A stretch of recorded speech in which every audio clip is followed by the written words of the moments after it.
Welcome. Welcome. You are very welcome. You are most welcome. Welcome to the cult, pal. Welcome to the party, pal. Welcome to the fucking show. Welcome to the fucking show, everybody. All right, we're at week 7. Week 7, can you believe it already? Since Rhino stopped doing his shows and I took over the Friday night spot. Well, what have we got tonight? Oh, we've got a fair bit. What did I tag it? So, actually, first things first, I did have a super chat on my last stream that came through very late. So, I want to get that one. So, Jock Nerdy sent $5 US super chat. Thank you very much, Jock Nerdy. And he says here. So, thank you very much, man. And there was, what else have I got? There was another one from Jack of All Casuals a couple of weeks ago that I am able to do now. So he sent 10 US at the end and says, thanks for the great streams. All right. Thank you so much. And all right, let's take a look at some funny shit. Let's see what happened this week. Now, Lord Vader, you here? How you doing, man? How you going? How you going?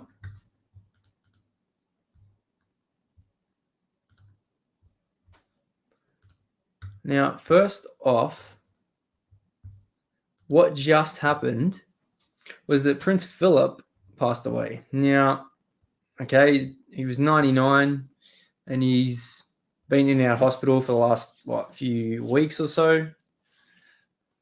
So, it's unfortunate, but, 99 years old. Found it happened soon enough. So the royal family is in turmoil. No, I'm just kidding. But with Meghan Markle there, it's not in a good spot. But at least she's not in the royal family anymore. But what I wanted to have a look at is the way that Channel 10 framed this and how they started it off. It sounds a bit weird when you actually listen to it, the whole details of his story. So let's take a quick look at that. And yeah.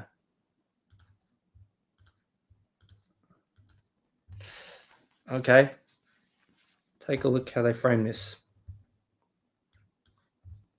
He was one half of the longest royal marriage in history. Philip was born a prince, albeit on a dining room table in Greece. The Greek royal family was forced into exile, and he fetched up in England, where he joined the royal... So he was born on a table in Greece and moved to England, and then he went to the Navy and listened to this. Navy, and caught the eye of his third cousin. Caught the eye of his third cousin. So the royals, okay, they like it to keep it in the family, I guess. His third cousin. And listen to how old she was at the time. The then 13-year-old Princess Elizabeth. I guess things were different back then.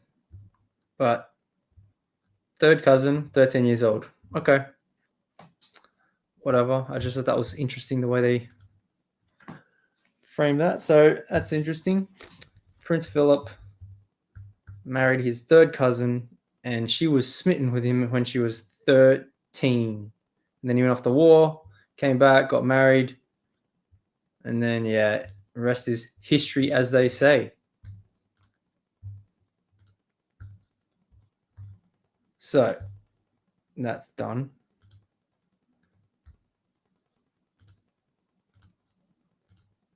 Okay, now let's get into what's been happening in Australia.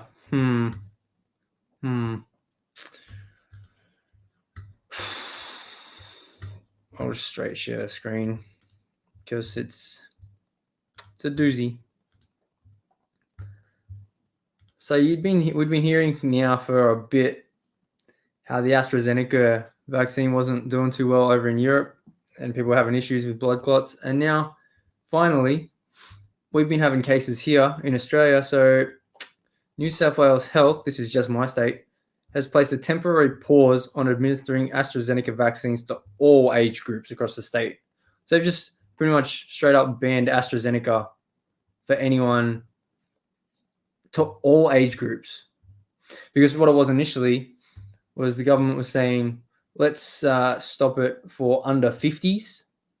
Anyone under 50, we're not going to have... Yeah. Doctors say their phones have been running hot as some states have barred anyone under 50 from getting the AstraZeneca. But now this one says, if it was, yep, secures 20 million doses of Pfizer to cope with the AstraZeneca to being absolute trash. Anyone under 50 advised to wait for, but they'll be waiting for quite a while. Yep, great.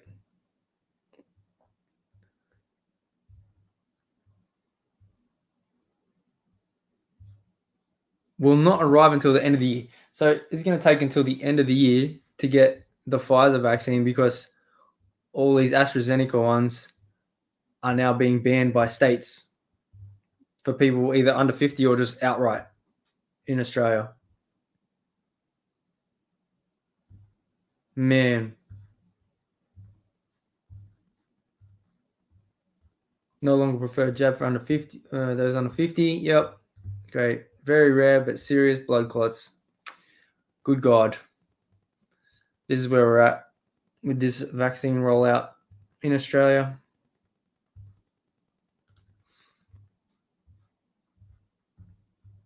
Yep, there's the health minister.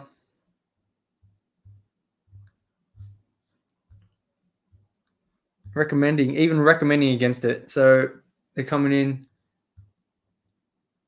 on Friday, New South Wales. Yep, that's, tonight, yesterday, entirely for several hours while patient consent forms with the latest information about the rare risk of severe clotting. God damn it. Will recommence later today, but they, oh God. Western Australia has barred anyone from the age of 50, anyone under the age of 50 from getting it. Yep, WA, New South Wales has said outright no. Other states are saying anyone under 50 because based on the health advice. But look at this report. This is very interesting. I came across this just long ago. So more than 700,000 AstraZeneca doses secretly flown to Australia from Britain. Now, technically, if I'm reading this, Britain isn't allowed, UK isn't allowed to authorize a shipment of vaccines. Only the EU is. But because of the whole Brexit thing, they've just gone behind the EU and just said, here, Australia, let's give Australia 717,000 doses of the AstraZeneca that have been manufactured in the UK. Let's send them to Australia, and then let's see what happens. Oh, AstraZeneca is getting banned now. So what terrible timing to find out that we've been getting 700,000 doses of AstraZeneca that is now useless, basically.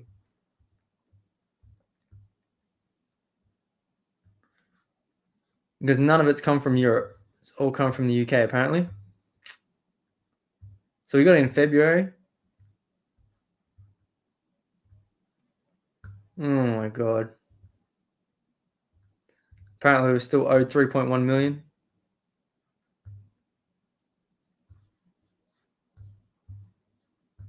Yeah, Boris Johnson's just like, yeah, here comes the UK. We'll just help you out. Fuck the EU. We'll go behind their back to give you a vaccine that doesn't work. Well, that gives rare blood clots. And states are banning. Europe smells. Yeah, it's pretty cold and wet too, no matter what time of year you're there. What's up, Blake? Enjoyed the footy? Yeah, Panthers got up. Fuck yeah.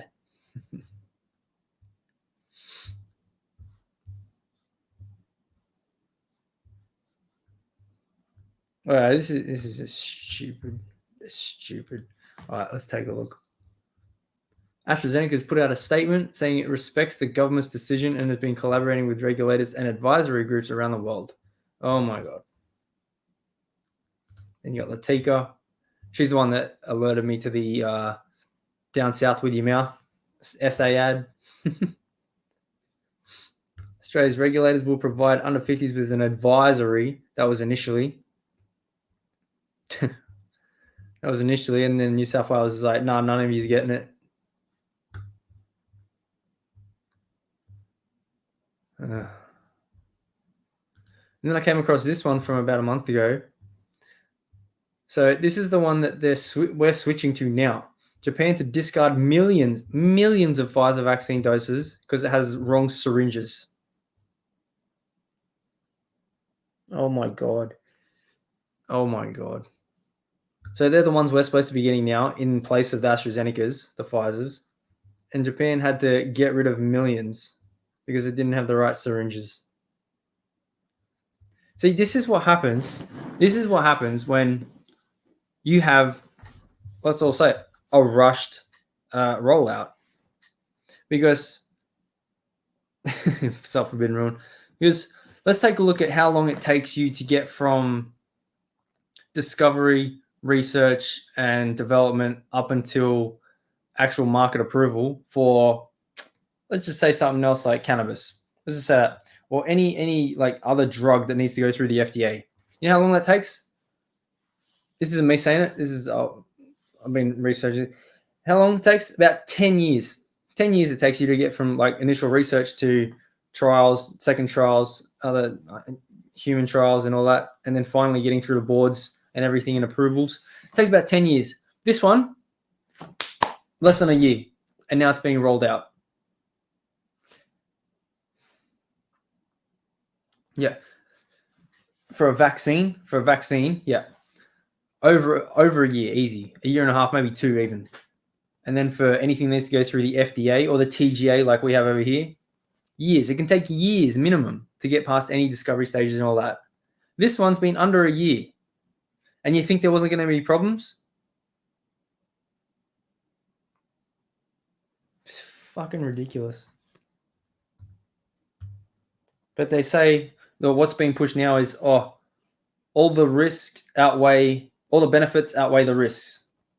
Because the risk of getting it is worse than the risk of getting a blood clot. Well, what if you get that blood clot and die because you're just anything? They say it's under 50s. That's my age range, probably most people's age range in here, under 50s. So what if someone got a blood clot and actually died from it? Does that benefit outweigh the risk of getting COVID, which over 98% of people recover from? Allegedly. Are unable to extract the 6th and final dose from each vial. So they're not able to give them as much as you would need. Okay.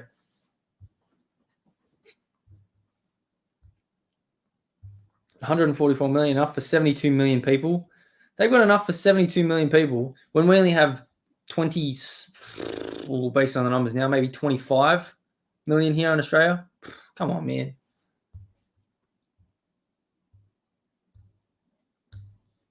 Two, 3 weeks apart, but a shortage of low dead space syringes. No plungers can push out any leftovers. Means vaccines will have to use mainly standard syringes. So they're only capable of doing 5 instead of 6. So it's going to hit less people. Okay. I mean, still 60 million compared to freaking, we only have, 25 something, 26. And let's take a look. Here's what they say. WHO. This is from the WHO, the same people that push the CCP's line of there is no evidence of human-to-human transmission. But then everyone says, but they didn't know at the time. It was really early. Like, well, these are the ones that are supposed to be investigating, like the World Health Organization, the leading organization on health in the world. And what do? Let's just say Chinese propaganda. Yeah, there's no evidence of human-to-human transmission. Oh, why is that? Oh, because from that ABC documentary we saw like early last year, or even maybe as soon as it came out, people were traveling around the world from China because it was a festival. It was a holiday, a really big holiday in China, and people were traveling all over the country, all over the world. And this was exactly the same time that this was the beginning. So they knew what was going on, and they still let people travel everywhere because they were like, let's keep it in-house, and then we'll see what happens when it all gets out. And then we'll say it's bats. Yes, unless your horse runs into trees, like a lot. Like a lot of times, yeah. Continues to believe that the benefits of the AstraZeneca, the benefits of getting a blood clot maybe, outweigh the risk of rare side effects of blood clots. Okay. This dude, yeah, okay, the head of the WHO, great.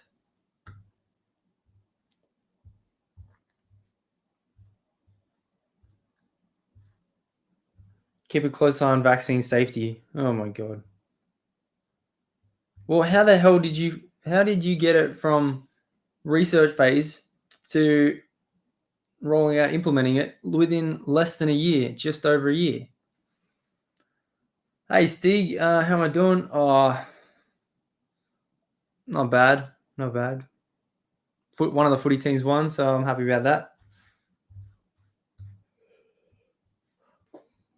It's reading some bullshit. Hypocrisy. And then we have another case of another vaccine, another strain of it, with adverse reactions. Johnson & Johnson's one shot. So these new one shots that they're trying to bring in so you don't have to come back for 2 and 3 doses. So from the hill, go away. In Colorado, closed after patients experienced adverse reactions. So what were the adverse reactions?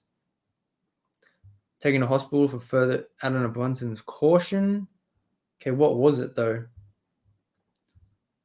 0.62% of the over 1,700 people.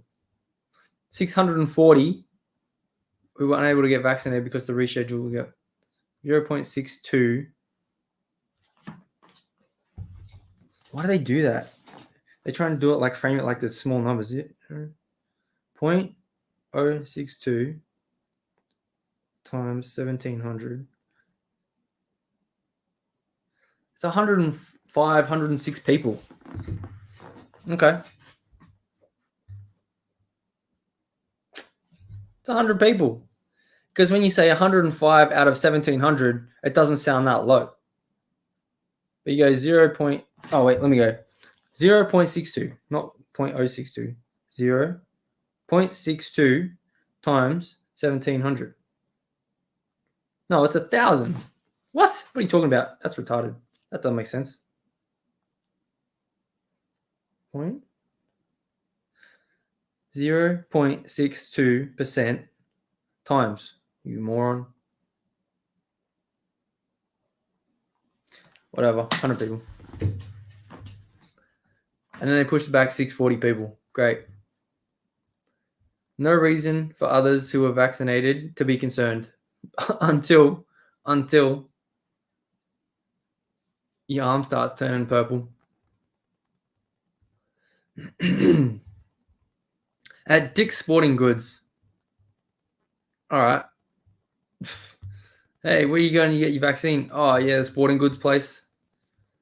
Oh, yeah, I went to Rebel Sport to get my vaccine. That's what it sounds like. Jesus. Yeah, not like that, yeah.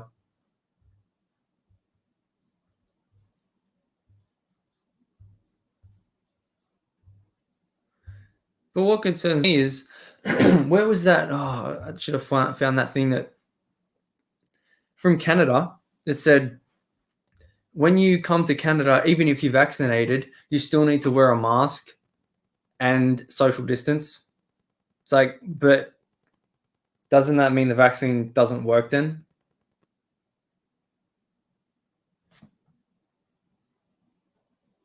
Like, what?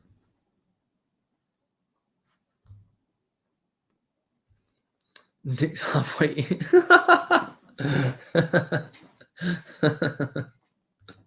How's it going?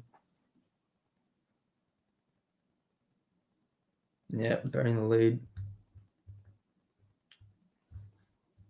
So what's the catch? Australia will not receive these doses until the end of 2021. So we're getting 20 million doses, which will be... So if you need 2, that'll do 10 million people. So we'll get 40 million Pfizers. So that technically should do 20 million, which is pretty much most of the country.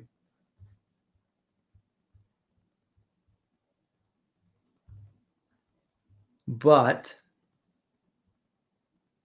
how many people have already had the AstraZeneca and fucked up from it?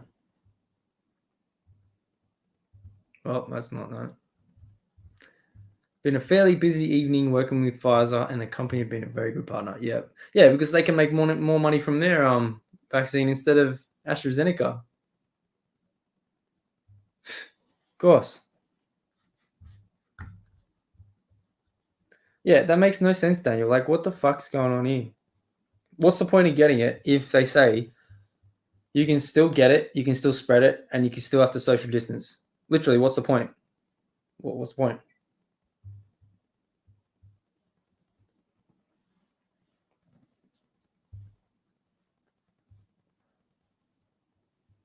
Yeah, there is no, like, I don't understand. If they have full protection, people should be able to just travel wherever they want, whenever they want. But they're still saying, oh, you could spread it to other people. Well, how? Fully vaccinated means you can't get it or spread it. What's going on here? He would get it again if it meant safety. Oh, my God. Old man getting a full body rash. Okay, wow. Fucking hell.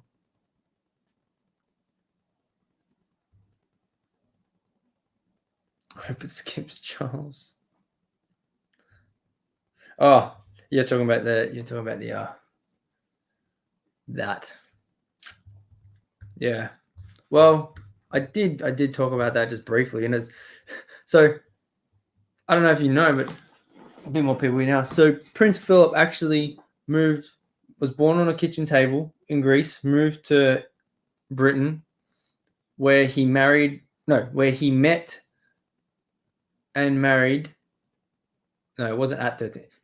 He met her, his third cousin, at 13, and she was smitten. This is a quote. Smitten by him when he was, I don't know how old he was then. So, and then he went back to war, came back, and then they got married. So it's just the framing of it. So he was her third cousin, and basically was taken by her when she was 13. Okay, that's the royals for you in Britain. Alrighty then. Alrighty, that's strange. Strange go.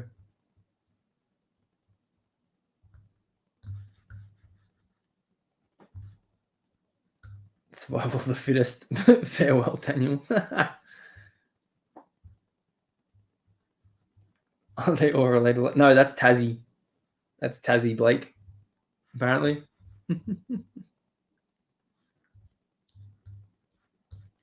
All right. I was gonna wait till I think I got you to talk about that, but actually I did. Actually, let me bring this up. I'll reference this. It's in my thumbnail. So apparently, there's gonna be a Deadpool animated series with Ryan Reynolds, but they said it's not going to be going to. Even though Disney owns Fox now, they said it's not going to be going to Disney Plus. But I reckon in Australia it might, because we now have Star, that Star tab, which is for like the more adult stuff. So I reckon it might in Australia, because you can put it under the 18 plus Star tab, because apparently it's going to Hulu, but that's US. We don't have it. So I'm pretty sure we should be all right for it. So when's it coming? That's what she said. Yeah, Marvel fans want to see the most in the MCU. Apparently, there's going to be a third one, but I don't know how they're going to do a third one with it being R-rated, because they're doing Blade PG.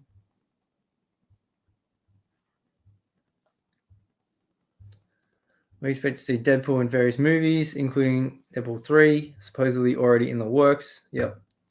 Release date? No, I don't think so. Not yet. Disney is also considering Deadpool animated series would have Ryan Reynolds play the Merc with a mouth. Great.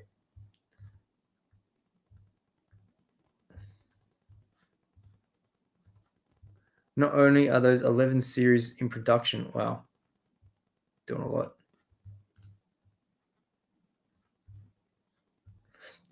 Disney's television studios is doubling down on adult entertainment with the launch of a division that will oversee these projects. Okay, cool.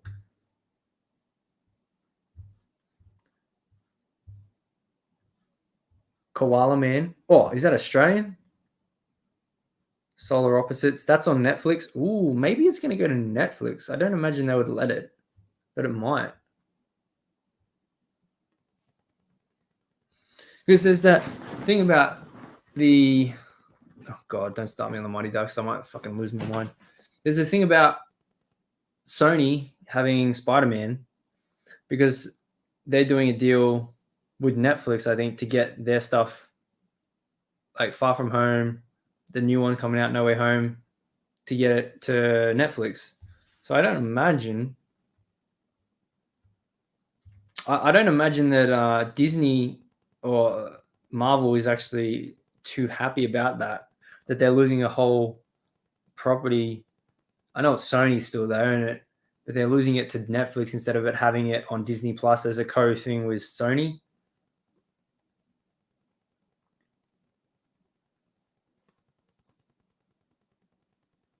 Yeah, just what I said. Forbidden Ruin. Just what I said. Nice timing. Oh, that Mighty Ducks show, man. I can't even believe it. I had to stop watching that second episode. Pissed me off so much. I couldn't do it. I could not do it. It was... You're going to have, like, one of the main characters, Gordon Bombay from the originals, say he hates hockey, he doesn't give a shit about it, and he only wants money. Get the fuck out of here, man. Get the fuck out of here.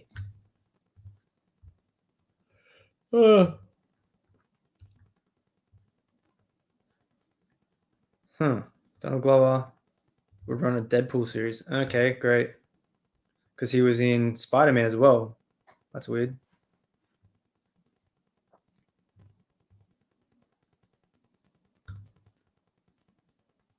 Anywhere but Disney. Yeah, that's when Marvel keeps all the MCU stuff, which is, yep, strange. All right, let's take a look. Now, in Australia, it is the 10th of April. Now, everyone, please say Australian happy birthday tomorrow. Oh. Thank you. Yep, you're in the future. No. Oh God, you got chopper clips now. Yes. So, how you doing on your Australian birthday? It would have been nice if I actually I would love to visit Australia. I saw Daniel's the link he shared with the Friends intro and all those clips. Like, just want to make me visit more. Pretty much. Did you hear about this one? Deadpool series animated? No. They're doing a Deadpool animated series apparently, but it's not going to be at Disney Plus. But I think it will be in Australia because now we've got that new Star tab that does like MA stuff and R-rated stuff. But they apparently it's supposed to be on a Hulu in the US. So yeah, Deadpool animated. I mean, it could work. It could work. Deadpool is a character that, one, he can't be anything less than R-rated. There's no way you can do it. Like, it was proof, like, when they tried to release that PG-13 version, it did not work. No. And secondly, like, depending on the animation style, it could work. So if you have, like, good jokes, good animation style, I mean, I'd check it out. I mean, I'd have to bum it off of my brother's Hulu account because I don't have one, but if it goes there. but we'll see. Yeah. Well, that's what's been happening in that world. But I don't know if so. You saw. I don't know. Do you care about the monarchy? Well, I do know. Yeah. Well, I mean, okay. I'm going to preface this with I like living in a country where I'm a citizen, not a subject. So technically, I don't care about the monarchy, but I did hear the news today about what happened to Prince Philip. Well, it wasn't surprising. He dude's 99. He's been in and out of hospital for recently, so it's only a matter of time. Let's say. Yeah. And according to my thumbnail, I'm the new royal. I got my crown. But yeah, it was. I was talking about how the way that Channel 10 did it. Well, I mean, it's just the facts. It goes, so Prince Charles moved to the UK and met his third cousin who was smitten with him at age 13, who he then married after he got back from war. I'm like, okay. Yeah. That's the royal family for you. Yeah. Keep it in the family, huh? Yeah. Well, they are big on tradition, so there is that. Well, I mean, they're not, because the whole country, like, or the religion. No, I mean, like, based on... like history of royals, like they do keep it in the family, so that's like family tradition right there. Well, now it is not back when King Henry VIII was fucking whoever he wanted. Oh no, yeah, King Henry VIII, no, yeah. Next. Next. I want a divorce. Yeah, but the church doesn't allow that. Well, fuck you. I'm making my own one. But whatever. I do what I want. We are, like, through my dad's side, distantly related to Prince Philip. Like, we could trace that side of like part of that family side back through to Queen Victoria. So technically, I millionth or something in line for the throne or whatever that is. Queen Victoria. Yeah, Queen Victoria. Does anyone know the fun fact about Queen Victoria? She used cannabis for her menstrual cramps. Back in the day. And they say it has no positive medical benefits. Yeah, that's Schedule 9 over here, Schedule 1 over there. Bullshit. And that's the fucked up thing about these vaccines, man. Like, over here, we just had a massive fuck up. I was just talking about them. Massive fuck up. Like, because of these blood clots and stuff, they've just banned them for anyone under 50. And my state has just banned the AstraZeneca outright. Oh, wow. And yeah, they're just like, nah, fuck you, they're not having it anymore. And now we've got to get 20 million doses of Pfizer over. But I'm like, okay, how long does it take you to get a vaccine / any drug through FDA, TGA approval? Some can take up to 10 years throughout the whole steps.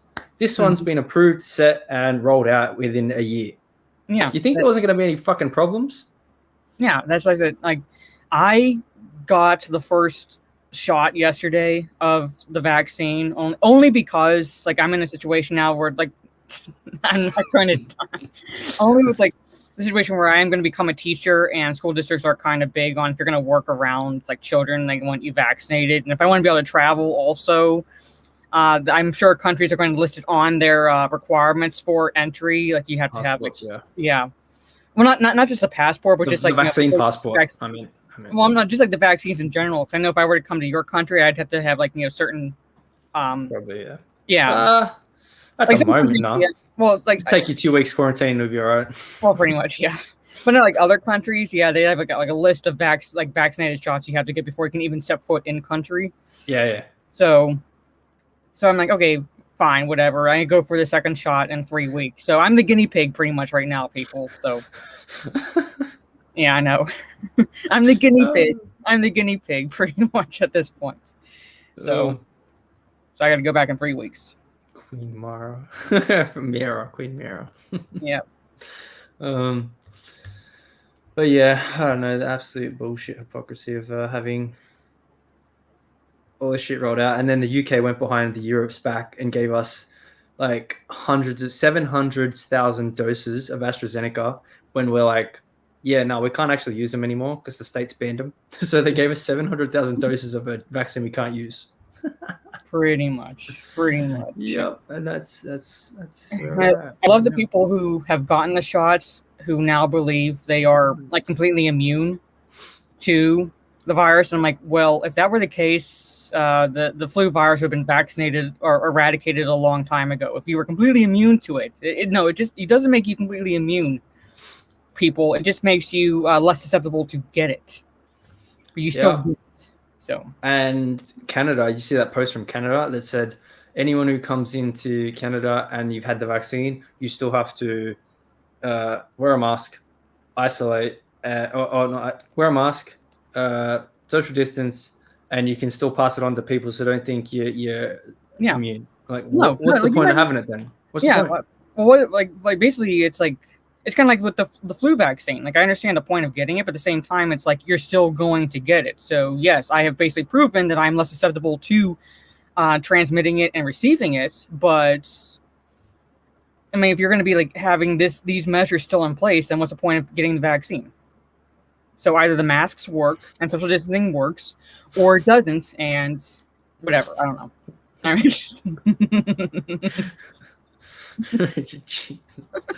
I mean, okay. Yeah. I'm like pretty much whatever. Like I said, I'm the guinea pig. I'm getting the shots. I have to, technically, in my circumstances. There's no way around it, especially for student teaching next year.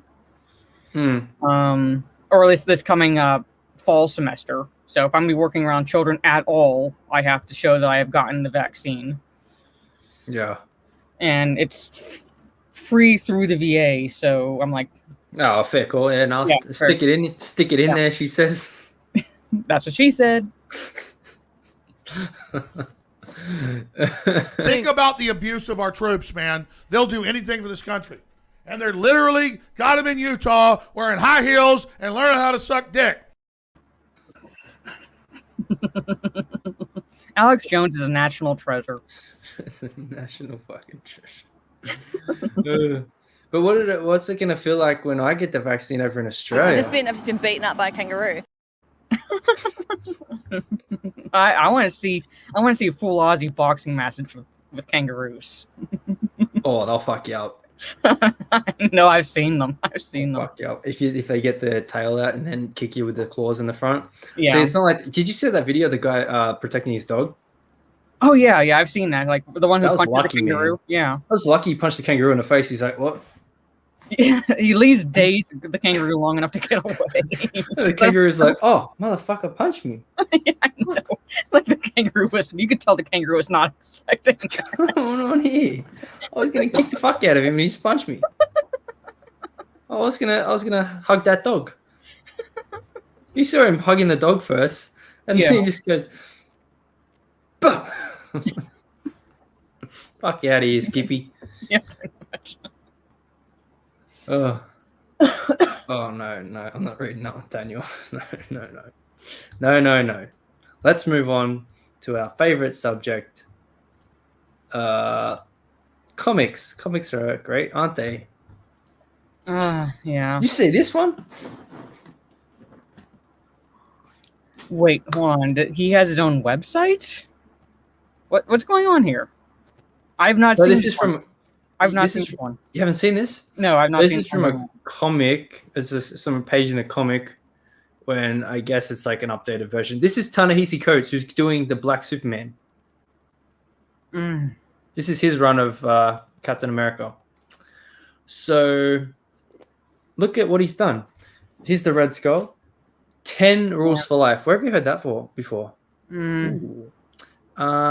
Chaos and Order. Carl Luger's Genius, and the Feminist Trap. This is what Red Skull's doing. And someone tagged Jordan Peterson. And he goes, what the hell? Because Jordan Peterson's book was 12 Rules for Life. Yeah. And like chaos and order. He talks about the difference between chaos and order and how to get your life together and stuff. I'm like, Jordan Peterson's like, okay, what the hell's this? Yeah. And then he's like, do I really live in a universe where Ta Nehisi Coates, who's doing Black Superman now with J.J. Abrams, has written a Captain America comic featuring a parody of my ideas as part of the philosophy of the arch-villain Red Skull. Yes, we live in that reality. Yeah, I think, sadly. You know what the weird thing is? This has been happening for years in like comics, movies, and stuff, but it's taken that long, and we've seen it now with Gina, and basically with Gina being called out by Disney, like being canceled by Disney, to actually make it mainstream.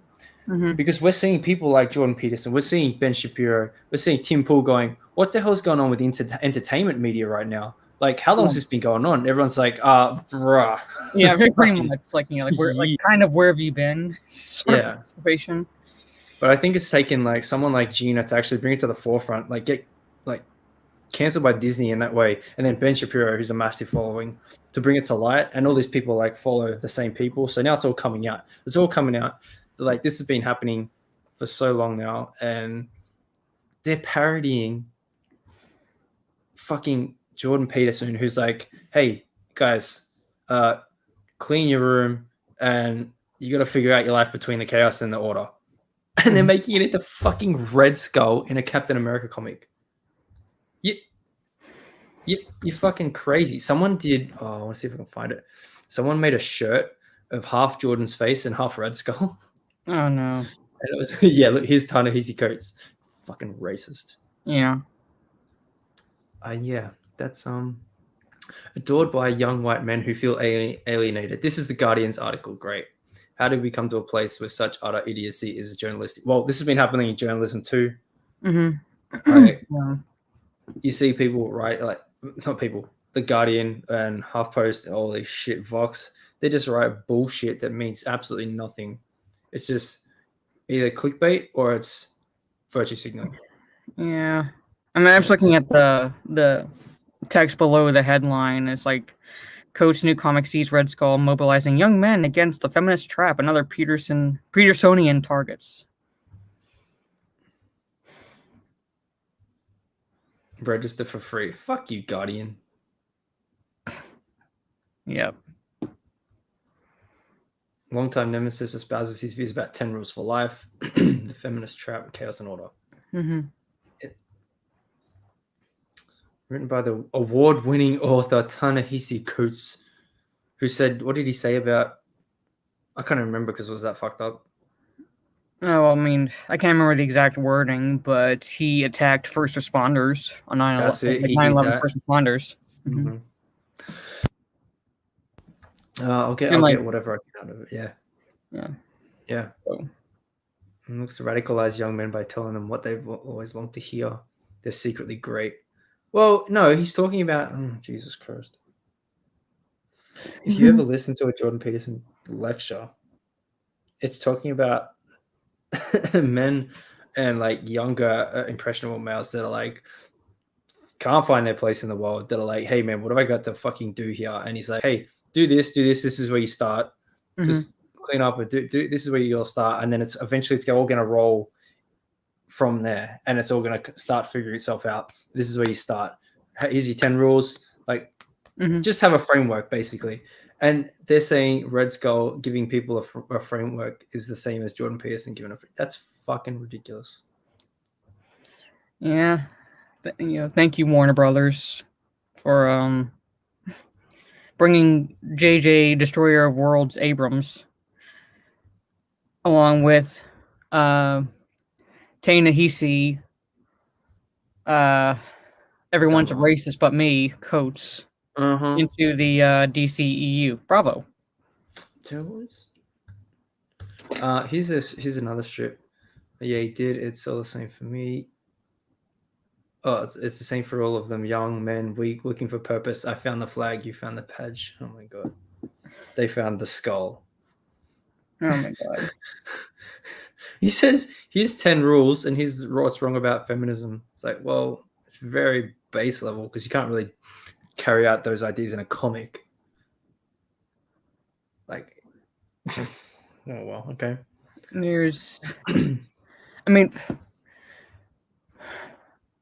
I don't consider myself a feminist. I'm an egalitarian, pretty much. But like first and second wave feminists were actual, I would say, feminists. They fought for genuine, I don't want to say equality necessarily, but like, like rights that women did not have up until that point. It's like, I know your stance and lethal stance on women and voting. No, that's just totally the lethal stance on women and voting, but like basically like actual basic rights that they did not have up until that point. But then you had the emergence of the third and fourth wave feminists, who basically they have nothing legitimate to fight for, so they have to find a boogeyman which is basically the imaginary patriarchy everywhere. So yes, there is a feminist trap because they tell women what they want to hear, because some women don't like to think, hey, maybe it's our fault that we're in this predicament. No, it's like men's fault. It's not your fault, sweetie. Like, the choices you made, no, that's the patriarchy holding you back. Like, they tell impressionable women what they want to hear, and there is a feminist trap. So, and they do that in college when kids are trying to find themselves, essentially. So basically, colleges, not all colleges, but some colleges have basically become bastions of feminism and socio-political agendas. Yeah. Oh no, it's 100%. Like, especially unis and that over here too. That's the lobster man someone made. Because you remember when he was talking to that chick from Channel 4 in the UK?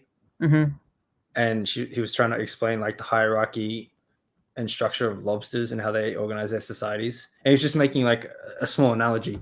And she dragged it out to this half-an-hour debate about lobsters. And I'm like, what the fuck? And then someone done lobster man. And then someone made an image of the Hydra symbol, but as a lobster. Nice. And I was like, damn, that's funny. That's funny. Now, let me see if I can find. What else am I doing?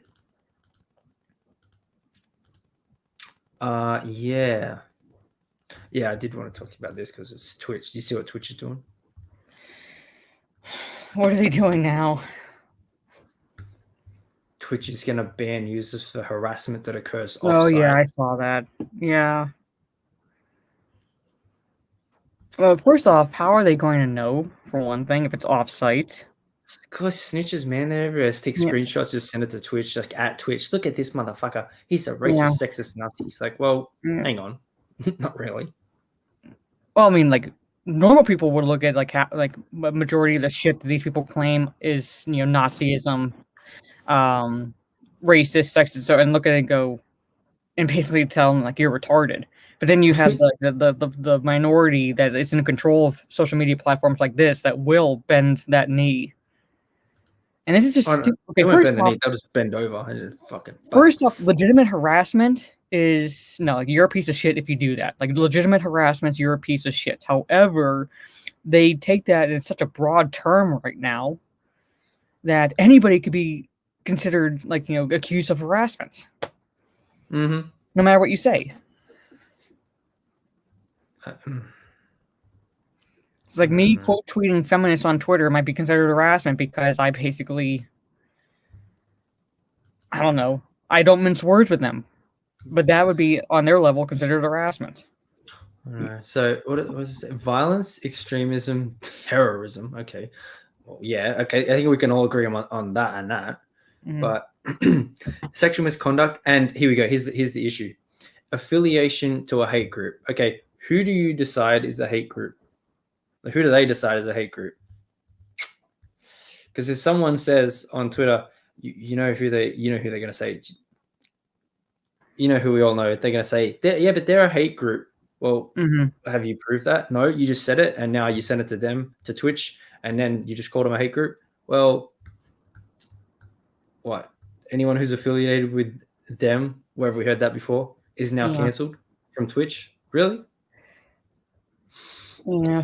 Written a blog post on Wednesday, changes to its community guidelines aimed at addressing severe misconduct. Well, your level of severe and mine are very different, probably. Yeah. Like anything Lethal says against women on Twitter, you're like, well, that's severe. But and he's like, what? No, that's mild. Yep. In some serious cases where there is available verifiable evidence, we may take action against users for hateful conduct or harassment that occurs off Twitch services, meaning on social media, or even offline. Offline? What? So if you see a member of the Twitch community and a video gets out or something, or someone writes to them and it doesn't even happen online, you just meet them in person. Okay. But you're a dickhead. Why'd you do that? Well, you're harassing me. Pretty much.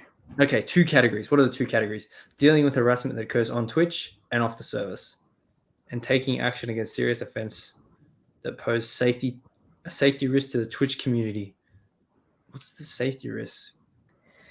I'm going to play devil's advocate right here. I'm not defending Twitch's actions necessarily, but considering what happened to, what was she, a Twitch streamer or something, where like one of her fans, quote unquote, did murder her, like kill her in real life. Like that's an extreme example, I know. Yeah. But that would be considered like legitimate harassment, stalking outside, offline. So yes, if you're going to combat that, then by all means. But go. But basically, it'd be like what you said. You know, you see a Twitch streamer on the street who like you think is an idiot, and you basically say, you're a dickhead. That would be considered harassment. Yeah. But no, that's different. That's verifiable. You say, okay, you've taken this to police, and you go, yeah, this person is stalking me. I think there could be a risk. Yeah. I'm talking about who gets to determine what they believe is extreme or violent, or not violent again, extremist or affiliated to a hate group. Like that's what I'm worried about. Like who's going to say that who's a hate group? Because we know who's going to say who it is. We know who it all is. Well, yeah, but it would basically be the loudest minority, the ones who have to feel offended no matter what, who have to feel like they're being harassed no matter what, otherwise their lives have no meaning. Pretty much. Daniel, holy shit. Yeah, I saw that. Oh, you know what that makes me think of? This is so wrong. Do you remember the movie Hot Shots? Yeah. You remember the beginning where the guy bails out of the plane and he lands and he stands up and he's these 2 sticks sticking out of his helmet, and you see a sign that says "Deer Season" right next to him. That'd be one. That'd be another one. That'd be a safety risk for her. Jesus. I can't believe Drunk rated her. I actually can. I actually can because Drunk goes out of his way to follow certain people on Twitter just so I can see their tweets. See, I've heard about that with Sweet Anita. She does have crazy people. But yeah, why wouldn't they do it? Like if she takes that to proper authorities, I'm sure they'll deal with it. But I'm not as concerned with like legit stuff that you can prove. I'm just worried about, I don't agree with these people. I believe they're a hate group. Well, there's no proof of that. And then if Twitch goes, okay, yeah, sure, let's just ban them. It's all about the narrative, pretty much. It's whatever narrative you're spinning and whether or not they buy into it. And yes, I saw the quotes. I didn't have seconds. No, Lucky Rhino's not here. Narrative's fucked. Yeah, it pretty much is. I think he's going to trademark that. No one's going to be able to say it. He's making t-shirts, so fucking why not? Yeah. What else? Individuals are good. Yeah, whatever. I'm not worried about that. The company said it would be bringing a third-party investigative partner to support this policy. Okay, cool. So they're not just going to go, oh, they've said this is a hate group, blah, we're just going to cut them out. Okay, so they're going to get a third party who is probably, I don't know, I want to say that. Just as long as the third party is neutral.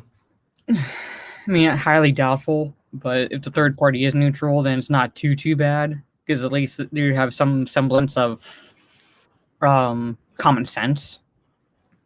But I don't trust Twitch to find a neutral third party. See, look, I'm bullied every single day in the chat by you and Lethal. See, last year the company banned the words simp, incel, and virgin. See, stop insulting me. It's cyberbullying. Look, cyberbullying. They should add furry to that now if you want to like action likes, because that's what you are now. I'm not a furry. I saw you in the chat of my stream and Jeff's stream. No, it's an outro. It's an outro. It's an outro. Because she said bye, so that's my outro now. Bye. AFL North Melbourne. Yeah, when he's watching footy, that's it. You hope Jeremy knows. Yeah, no, he knows. He knows everything. He sees all. He's basically He's basically Sauron, the Eye of Sauron. Yeah, pretty much. What's up, Tim? Swinging Good. by to support. Thank you very much. Meetings all morning. Damn. Don't you love that on a Friday too? Yeah, because he's got his stream later today. He's going to be talking about the same stuff a bit, about that Ta Nehisi Coates bullshit and all that. But keep it playing. Thanks, man. Proof incoming. Wait, what? What are you talking about? Proof incoming? Get the fuck out of here. What are you talking about? He's fucking memed me. Yep. Oh, and apparently Daniel's got something coming up this weekend, tomorrow night for Lozzie. Yeah, him and Blake have been conspiring against us to make this clip and destroy us. Apparently. I'll have to tune in. I'll be tuning into the full Aussie, so we'll see. Oh yeah. More concerned about them than places like Disney. Well, wait, where? Oh, Twitch? Wait, I don't know what we're talking about. Sorry, I'm all over the place. I'm more concerned about... maybe you're more concerned about WB and... Well, I guess it was Disney because... Well, Marvel Comics isn't really Disney, is it? I think it's the movie side is Disney. Is it? I don't know about the comic side. I have to talk to Lethal. Yeah. I mean, not sure. I did just see this, like just saw it now, and I mean, I don't know. Could be bullshit. It's just a screenshot. Dwayne Johnson to go against Warner Brothers and produce Man of Steel 2 on this website here. I have never heard of it, so I doubt this is true. I mean, Dwayne Johnson's does he? First off, does he even have his own production company? Probably. He's I know. I'm saying, but even then, he'd have to get the rights from Warner Brothers, and that's it's not gonna happen. Like that ain't happen unless he just does it with HBO. He could. I mean, like basically, like Warner Brothers falls under AT&T.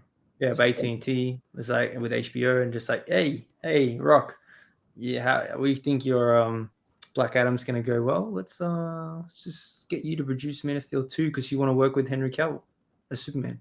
They bring Zack Snyder on to make it like an actual continuation, like Man of Steel 2. That'd be brilliant. What else is Zack doing after his zombie movie? Do we know? I know does anyone do a King Arthur movie? Yes, that's it.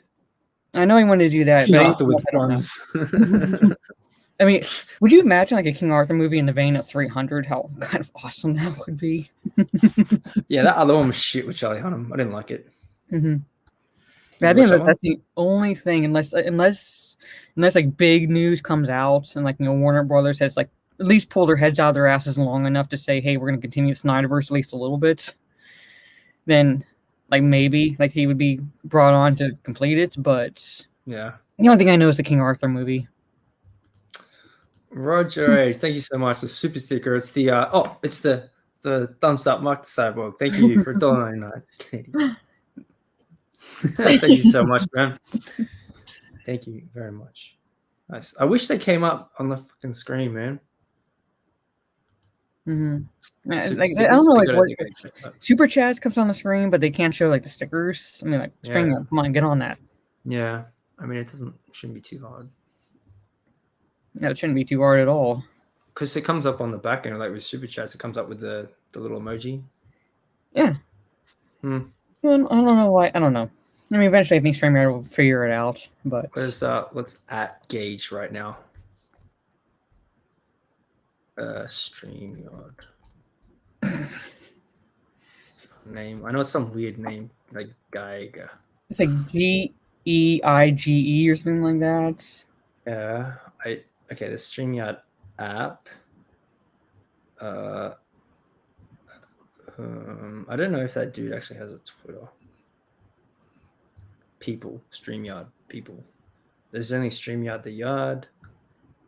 Nah, I don't think he's got one, which is weird.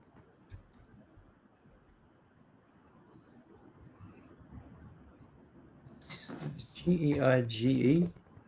Yeah, I mean, like whenever I've got, hold on, let me check. So I'll sometimes get like emails. Oh, he's on LinkedIn.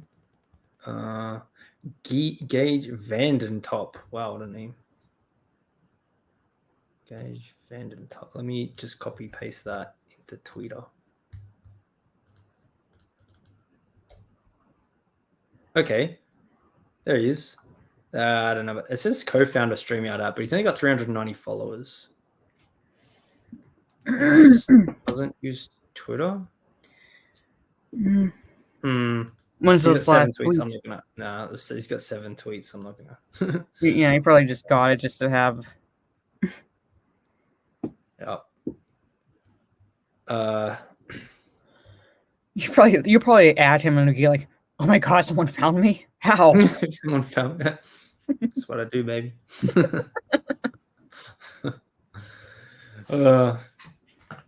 Yeah, everyone's tweeting about Prince.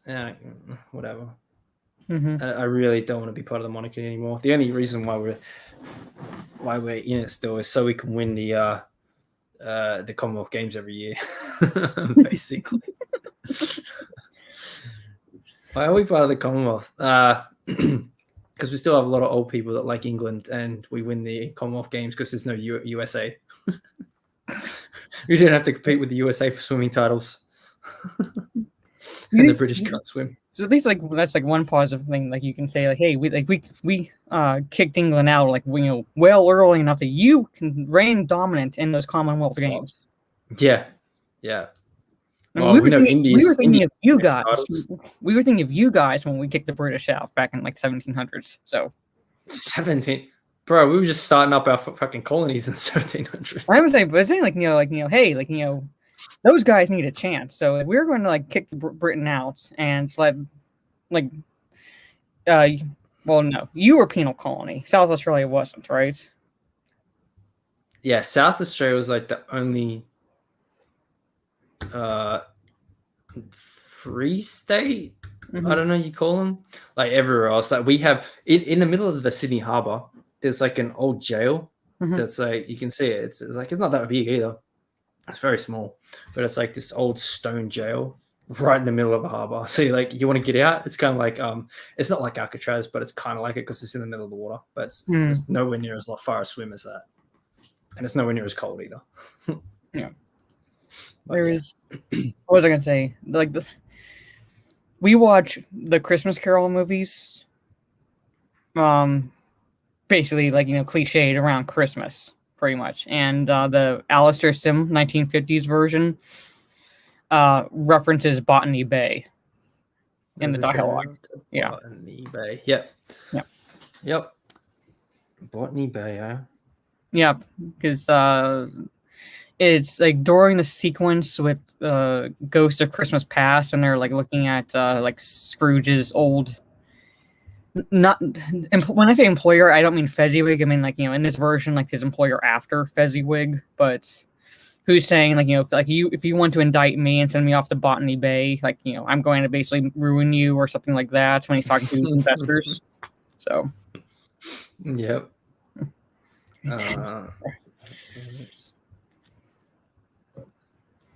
South Australia is the only no convict history yet, and the only state that has no reference to God. Well, I mean, I'd move there, but Lethal lives there.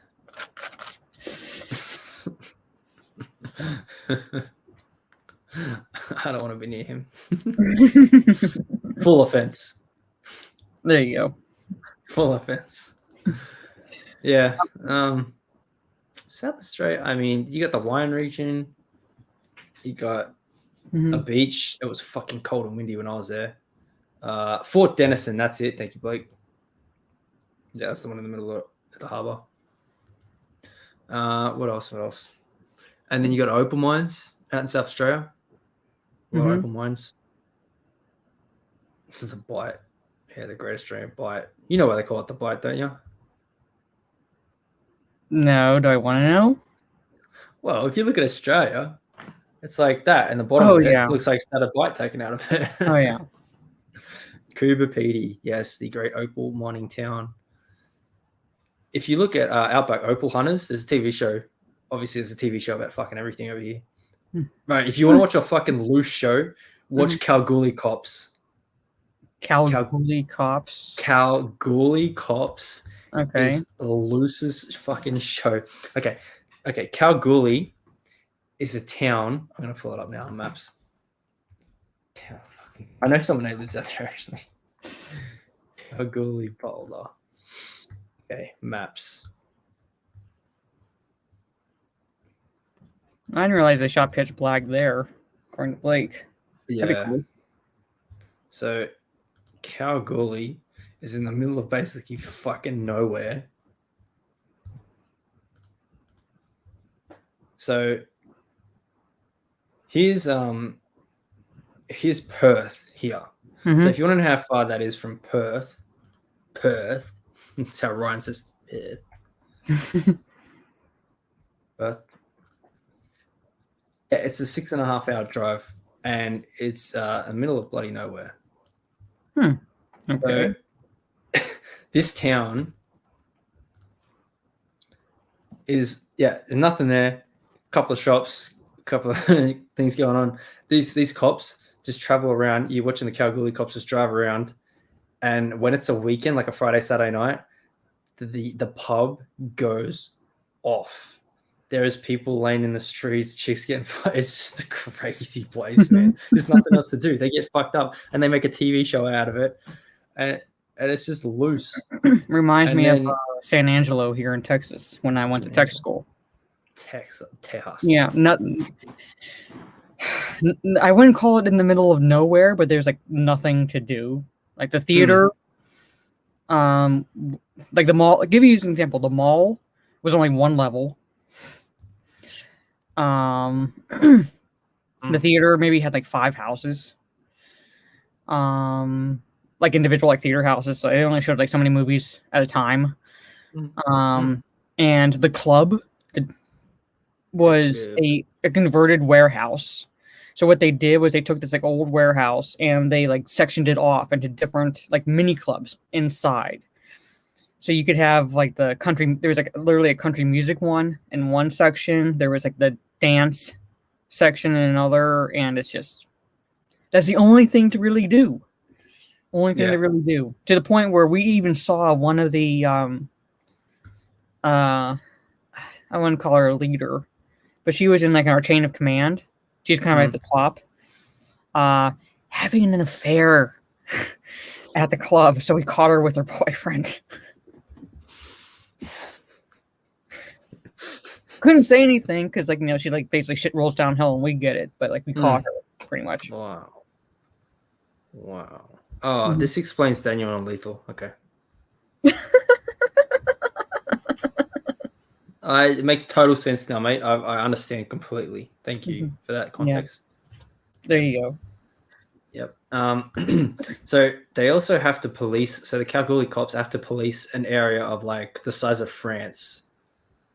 Oh wow! So like all of here, they take the planes out. So that's why Wolf Creek. Let's go Wolf Creek. Wolf Creek. You ever watch Wolf Creek? You know, I've seen parts of it. I need to sit down and like watch like the entirety of the movie. Was there a fucking question mark there? I've never seen a question mark before on Google Maps. What we think it's here. We think it's here. We don't. What the fuck? Why is there a question mark? It's like, do you really want to go here? You've seen that movie, right? Have you watched? Oh my god! Daniel glows in the dark. That is strange. Okay, well, there's Wolf Creek. Let me pull up the satellite because the satellite imagery. If you watch the first movie, it looks pretty green around the crater. You watch the second movie, it's getting a lot redder. So it's definitely a lot of stuff just dying around here. And so Wolf Creek. That's doing my fucking head in. There's a question mark right. Can you all see that? You should clip this. Basically, there's like section like Wolf Creek. Like, why is there a question mark? You can you can see it, but I don't know why it's there. You can see the fucking question mark. Yeah. What is going on here? I don't know. It was it's like- Atlantis like spot, not a meteorite. That is bloody strange. Okay. Yeah, have a look where it is. Yeah. Okay. So you get literally. I think the closest place is Broome. Mm-hmm. Closest major city would be Broome, which is like maybe 14, 15 hours away up here. Wow. Let's have a look. Let's check Broome. Oh, that's 8.5. But Well, still, still. that's a straight drive. That's a straight drive. Yeah. So yeah, probably with breaks, 12 something hours. Wolf Creek has aliens. The Murray Man. Oh yeah, the Murray Man. Yeah, that's crazy too. That is crazy. I bet you never heard of that too. No. Yeah. I'm learning a lot of stuff about your country right now. Yeah, we got question marks in the fucking ground. Yeah.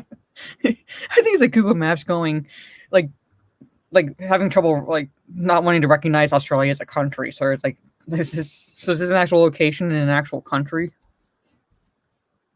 You still have people that don't believe that Australia is real. I'm like, it's right there. Yeah. Why is it a fucking? I don't know. That's too what?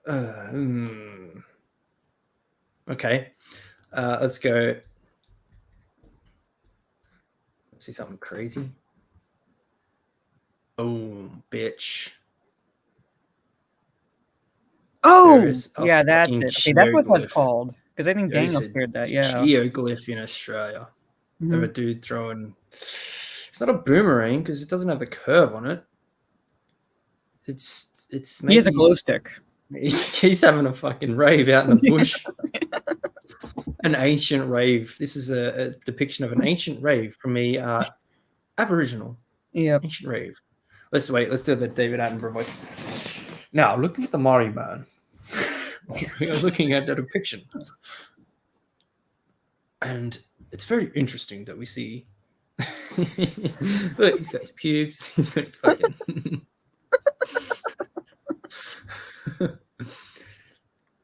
That is, yeah. Now let's see where it is in relation to Daniel's state. Like, yeah, there's Cooper Pedy, the mining town. So what, about 6 hours away. It's actually close to the. Oh no, it's not. It's not that close because they push the South Australian borders way over. How far is that from Adelaide? Actually, I'm curious. This is a deep dive I wasn't expecting, but yeah, cool. So about 8 hours drive from Adelaide.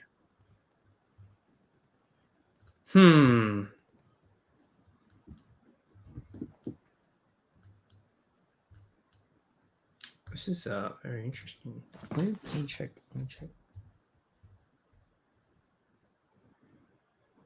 Yeah, let's check that. Nope, just going right to that one. Any others?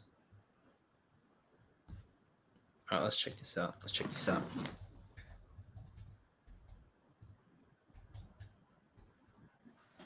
All right. Yep, it's coming up with that only one. So I don't know. That might be our only one. The only one that we've found. Mm-hmm.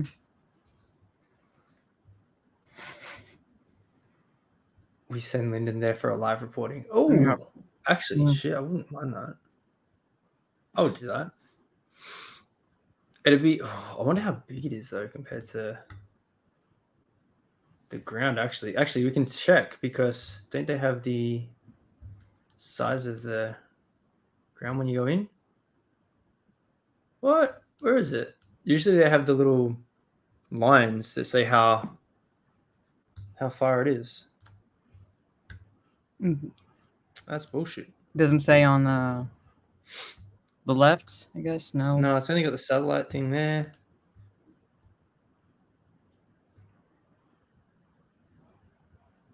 Yeah, it's not bringing up the how many Ks it is. Well, that's crap. Yeah, that's very strange though. I imagine there would have been more maybe, but the weather over time, that's fascinating. But I don't know when they would have done that. That's crazy. Oh, it's open 24 hours. I wonder if there's a Macca's. Ryan will be there, the first account there. Yeah. Okay, let's have a look at some more images of it.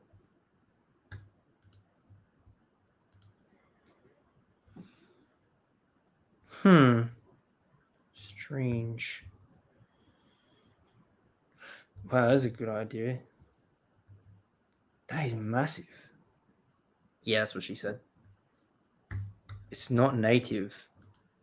What do you mean it's not native? It was drawn in the 90s. What a fucking dickhead did that.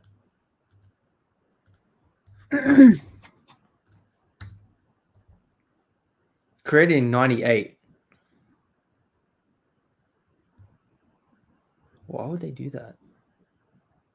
Ooh, from NASA. It's probably like the same people that create those crop circles.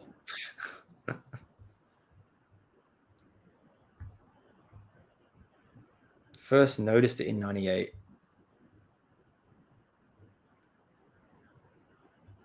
It's not a boomerang because it's not curved. So why do they say that? Fuck off. Like if you're looking at a boomerang, there's many different types, but they all have a distinctive curve, or there's like what they call sevens.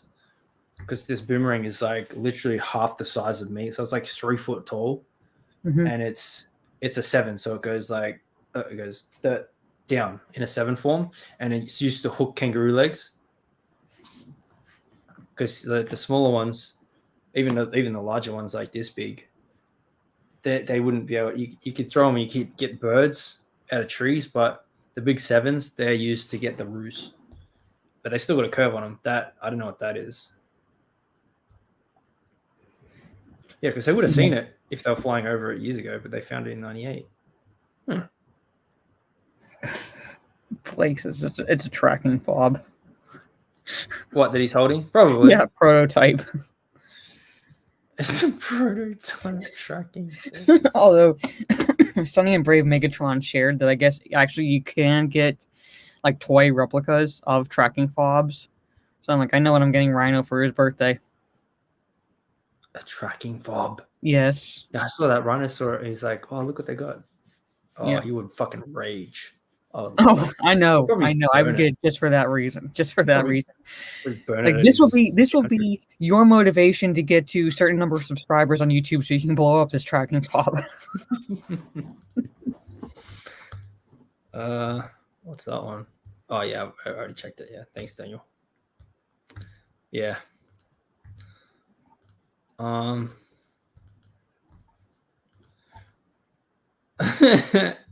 Ripper's just telling people to go fuck themselves. All right. MCU hero. So normal day for Ripper on Twitter. Yeah. Pretty much. Fuck you. Yeah, pretty much. I was having a go at someone because he was talking shit after the footy.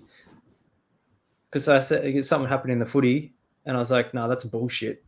And they go, "You don't understand the rule." I'm like, "Bro." So I sent them the. I did this. I did this. Look what I did. Let me go tweets replies because this is funny as shit.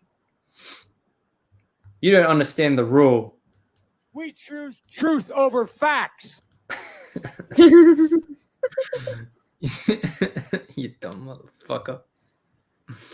The dude's got 1 follower. I don't usually talk shit about like people, but like, what are you doing? And he's got him, 1 follower, and he's like, check your privilege, but he's taking the piss because he's got the South Park, the coach from South Park. Mm-hmm. Like, I don't know what you're doing. You're trying to take the piss, but you're retweeting the Greens, who are like far left. Mm-hmm. So I don't know what you're doing. Shut the fuck up. We choose truth over facts here. So I'm not saying you have to be Australian to watch footy, but it's like, does he actually like know? the rules, or he just like thinks he knows?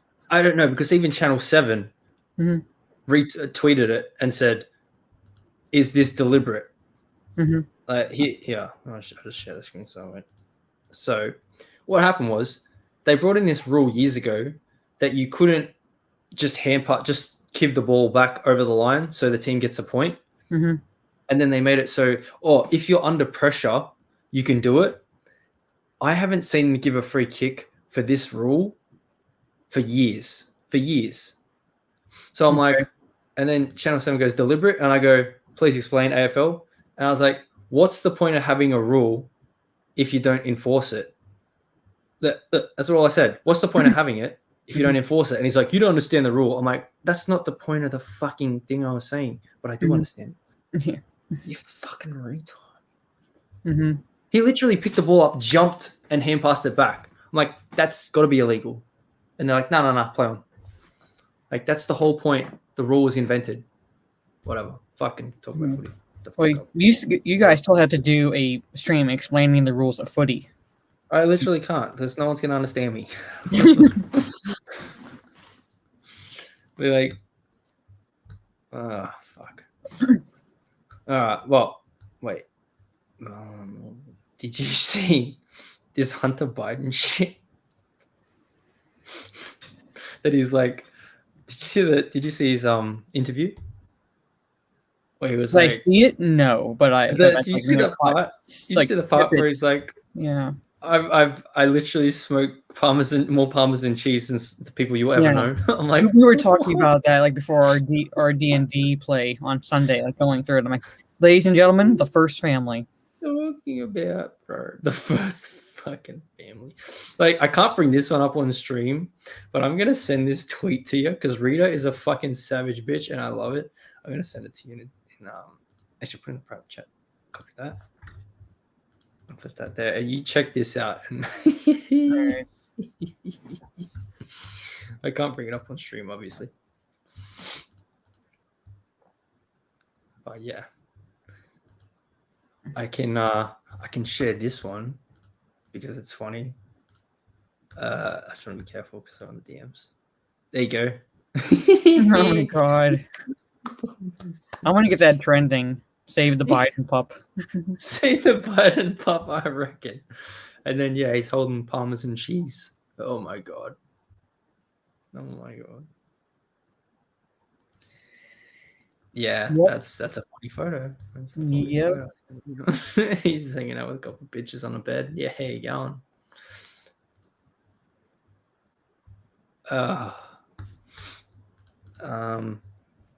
What's up, William? Funny that those photos got Squirtle trending on Twitter. What the fuck? Yeah, because there's like something in like one of the pictures. It's a Squirtle blow up. Like one of those like what looks like one of those like pool toys or something like that in the background. Yep. Oh my god. Joe called his son Honey. Oh my god. That family is just. There's something wrong with that family. Economic intercourse. Well, to be fair to Biden, it's like much like most politicians now to be in office for that long and do absolutely nothing is a record. Yeah. So. Well, no, his. Oh no, that was wasn't that Biden's crime bill? Or was that the 1996 crime bill? Or was that Clinton? Well, I mean, I think that was more like Clinton, but like yeah, but Biden like, was but like. Yeah, it's basically like bills. It's like one politician's, but then they get signatures, like people like kind of like co-signing it, but it's not really theirs. Yeah. So. Because you got to get names, so it'll attach to makes it look better. That's the fault. The people who voted for him are the people that get incarcerated a lot frequently under that crime bill. So. It's like the irony of that is just astounding. Ironic. They could save others from prison, but not themselves. Yes. Oh, that's right. I did say. I was going to ask you about what do you think about Biden's going to take away guns? They took our guns. Well, first off, a lot of Democrat politicians have tried and failed. So most of us are going to be sitting back and laughing at that. Well, he said executive order. Because executive Is orders that only possible? go so. Yeah, executive orders only go so far because he signed how many executive orders in like his first couple days of office? I know, and and- no one said shit. He's got No. a pile of executive orders, like 2 or 3 of them, this big on Yeah. the desk. First fucking day. Could you imagine if Trump signed 30, 40 executive orders on the first day? Oh my god. Yeah. No, I'm CNN would go saying, nuts. tell me again, Trump was a dictator. Ugh. But there's no way that yes, it's an executive order, and so I'm not saying exactly not to do anything, but at the same time, it's like a lot of this is basically blowing smoke up his supporters' asses to get them to appease them. Like, oh hey, I'm going after their guns, but like nothing is really going to happen. Yeah, in 3 days. Yeah. And the thing with executive orders is like the next person who comes into office can just basically do away with them. Yep. Yeah. So it's not like laws being signed into, signing in like laws into, but it's like, I don't know. Oh wow, this is NPR 4 minutes ago. President Biden plans to sign an executive order today, setting up a bipartisan commission to study Supreme Court reform, including the size of the court and length of justice terms. Whoa, because Trump got Comey, what's his name? Amy Comey Barrett. Yeah. And what's the other dude's name that he got in a couple of years ago? Brett Kavanaugh. Kavanaugh, that's it. Yeah, so he got 2 in. Yeah. And now he wants to change the terms and the numbers of fucking so he can get more people in, I bet. Yeah. Like he literally said on the campaign trail that he wanted to stack the courts, and people have the nerve to act surprised. Everything they've accused Trump and their side of doing, they're literally fucking doing. Yeah. Like that's why I love Biden Noah's page. They just calling everyone out. It's so funny. Mm-hmm. They like post like this tweet, you said this, and then you said this. It's like they don't. No.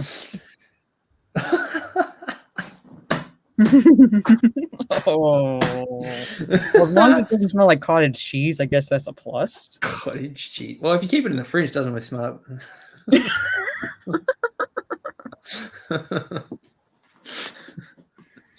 I can't really eat that cheese anyway, so yeah, cool. Yeah, like you're basically what, allergic to everything? Basically, unless it says lactose free or soy free or fucking gluten free. So basically, it's like the shorter of the two lists is what aren't you allergic to? Basically, that's what I say to people. They're like, "What can you? What? So what can you eat?" I'm like, "That's the question," but I'm not answering it because it's just I don't even know. Mm-hmm. See, like this is dairy free. This is dark chocolate, Mm-hmm. and it's gluten free and all that shit. I'm lucky.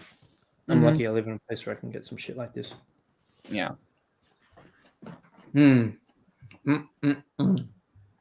So, wait, what part of the Middle East are you from? Oh, my Middle Eastern side is Syrian and Turkish. Syria. Mm-hmm. So for all I know, I still have family in both those countries. I don't know because they're not good about keeping records. Oh, really? Yeah, like surprise. Well, not to mention that one organization. Well, I don't call it an organization. One bunch of fuckwits is running around, destroying everything too. Although, my dad thinks that my mom's side might be descended from Crusaders. Because the district my Syrian side comes from is the Hassan district, Hasn, and in that district is a monument, like a church, like basically like tied to when Crusaders came over and began converting the local populace. So my dad thinks that one of the Crusaders stayed behind and married or had children with one of the local residents. Have you ever had that ancestry, John? What? Have you ever had that ancestry or whatever the one you guys have over there done? My parents did. Yeah, that's how we kind of found out certain specific districts that particularly my mom's side of the family is from, and that's also how my dad found out that which I just thought of that too. Yeah. I probably yeah, I should just to see like what percentage I actually have, but my my dad found out that he has some Native American in him, which has to be through my grandma's side, like his mom's so you side. can do an Elizabeth Warren. Yeah, I could. Actually, technically, I have more Native American in me than she does. So technically, I could. I can't believe that story. She's an idiot. And British and Irish. Gang, Ireland. Well, Yeah. see, that's the fucked up thing because Ireland's going through some turmoil again right now. Mm-hmm. Oh man, they're just it's all going off like they're burning buses and taking over shit. And it's just like, oh my god. Yeah. Yeah. One of my brother's friends, like God help him if he ever decides to really do this. But his plan once was to travel to Ireland and walk into a pub just to say "God save the Queen" and walk out. You won't be walking out, son. I know. I was like, Fuck me dead. Like that was his plan. Yeah. I was just like, nice knowing you. He's just gonna walk in. He's going. Hang on. And they're gonna be like It's this. not, how? Okay, whoa. Fucking hell. And then that's gonna be like this.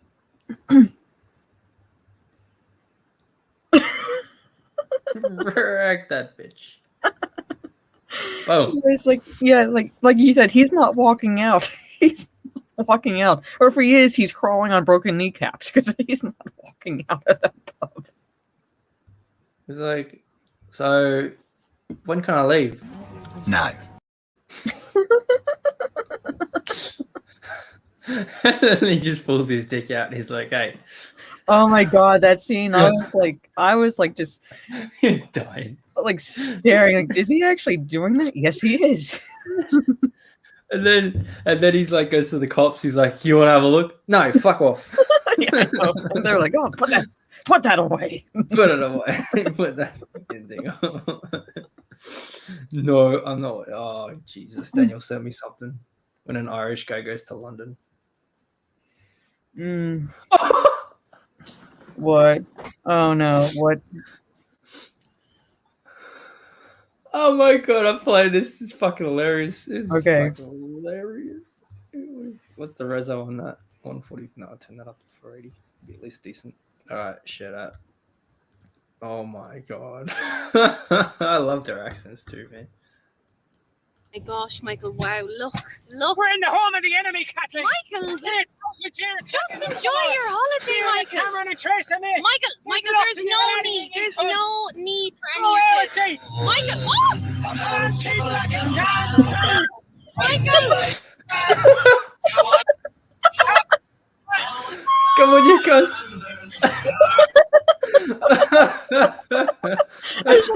We're in the home of the enemy. We're in the home of the enemy. Come on, you cunts.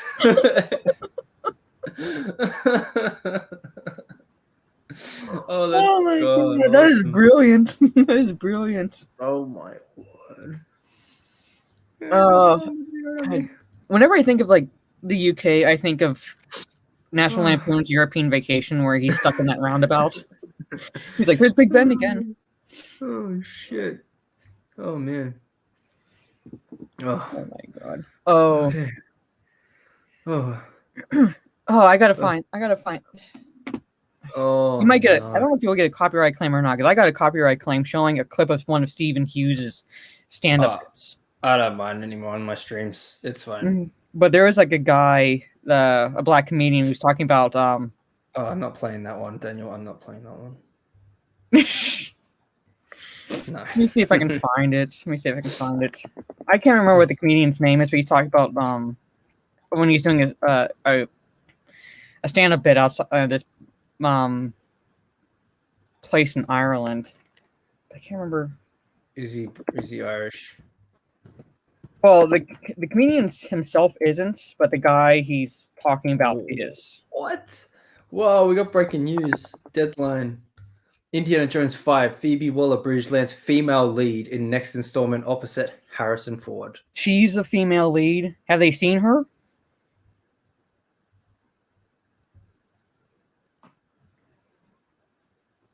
The voice of the droid writes LGBTQ 337 is cast opposites of Harrison Ford.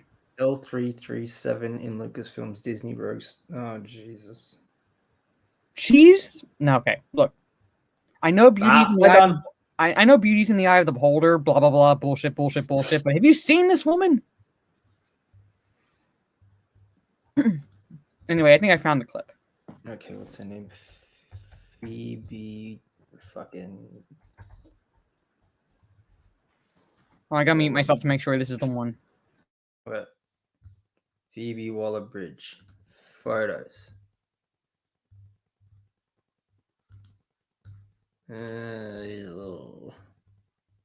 What? She looks like a 15-year-old boy. Okay, this is the clip. Disney just tweeted it too. New Indiana Jones adventure begins July 2022. Phoebe Waller-Bridge joins the cast alongside Harrison Ford, and they've got John Williams doing the score. So at least they got one thing right. Yeah, one thing. But hopefully, I love John Williams, but you could tell that he was phoning it in with the sequel trilogy as far as with the score. Yeah, let's just mash all the fucking Star Wars music together and see what happens. Yeah, pretty much. Basically. So. Oh no.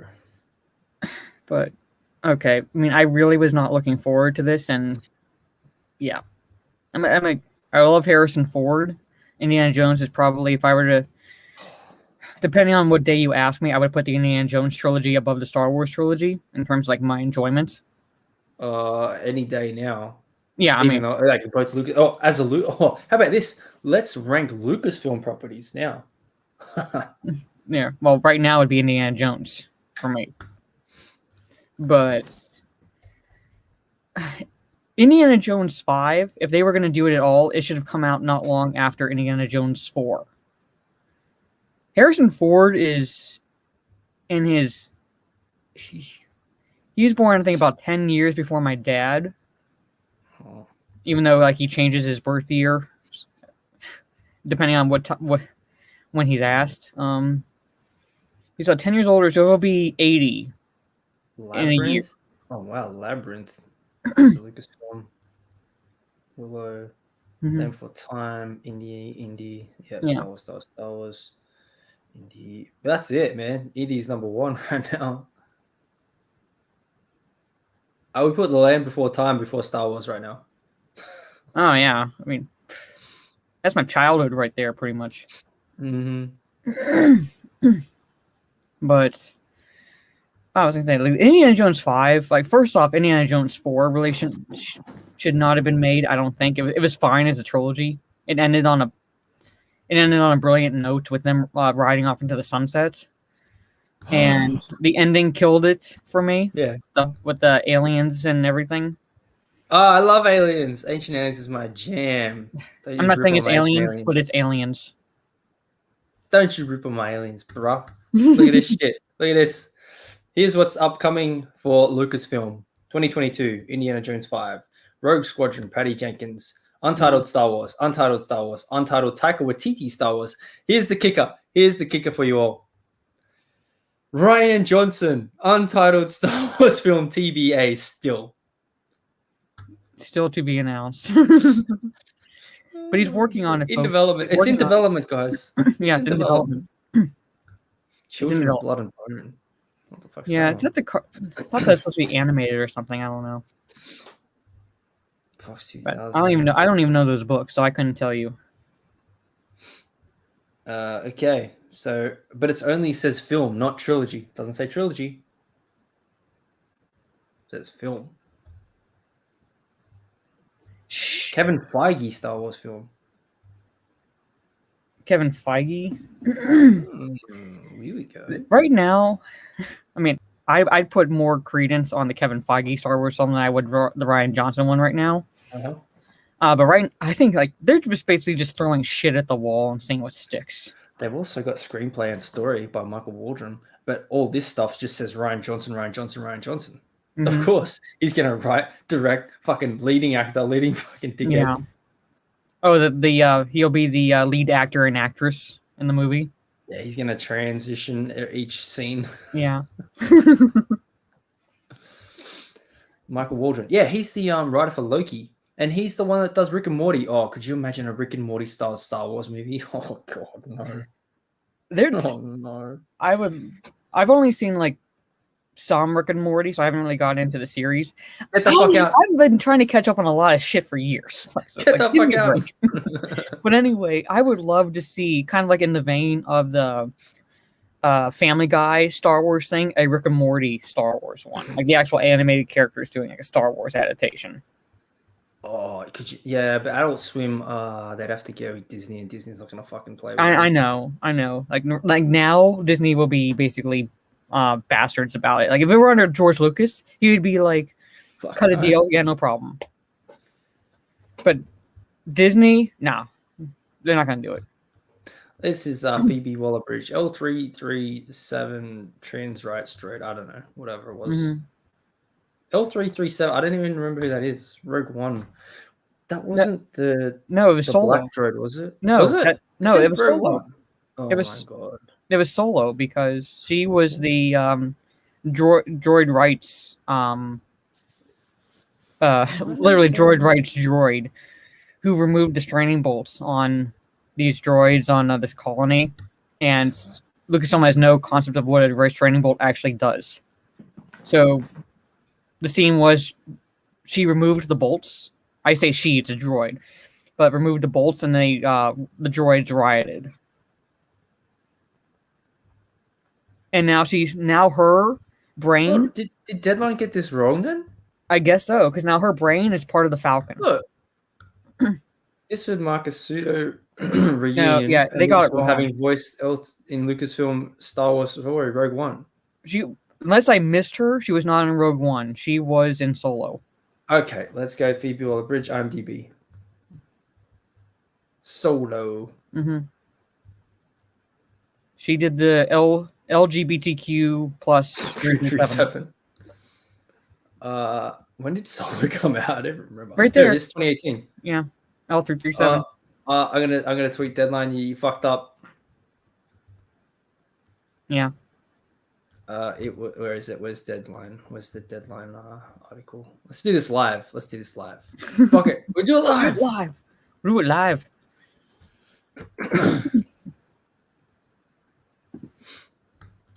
Look how many quote tweets. Yeah, no Shia LaBeouf. Okay, let's quote tweet. Okay, to be fair, Shia LaBeouf was not the worst part, actually, of Indiana Jones 4. He wasn't the best, but he wasn't the worst. Oh, actually, no. I'm still going to diss on your aliens aspect. That was the worst part of Indiana Jones 4. Why? What's wrong with aliens, bro? I love my aliens. She was in Solo that lost money, not Rogue One that was still trash.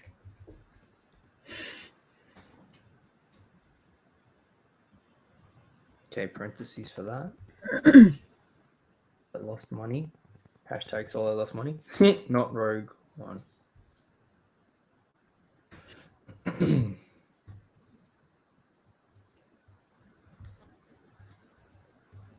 And let's see what happens. Nothing. Nothing. Probably. Hey, Stig. Oh, we're talking Star Wars. You want to talk shit about Star Wars and people? Because Lucasfilm has done a number on just fucking everything, honestly. Fuck them. Mm-hmm. Fuck off, Disney. I don't know. You fucking cunts. Before you talk about... Fuck off! Disney! You fucking cunts! I don't. Do you want to see that clip? It's not the best quality, but I found that clip. Yeah, mate. All right. That's very Australian. Sorry. Oh, I just saw that. I just saw the this tweet. Okay, where you got it? There it is.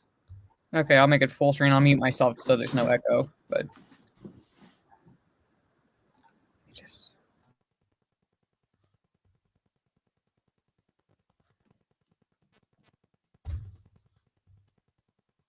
There's no sound.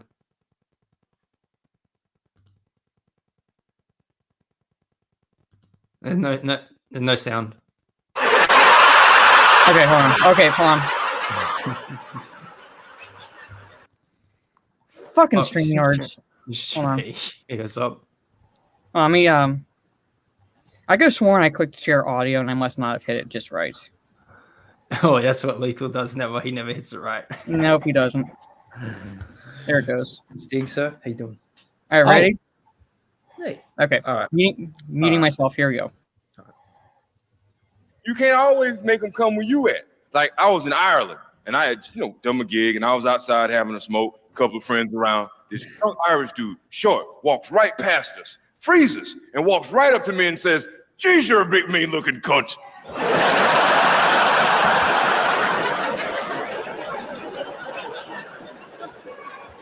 And my friends started getting pissy, like, hey. And I was like, no, relax. It's all right. I speak Irish.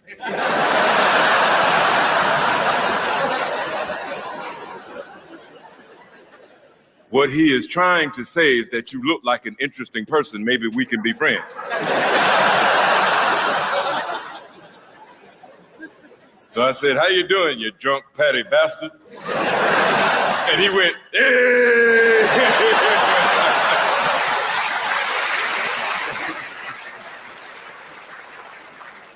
He's my manager now. I mean, that's pretty much facts. it. That's just facts. That's just Yeah. facts, man.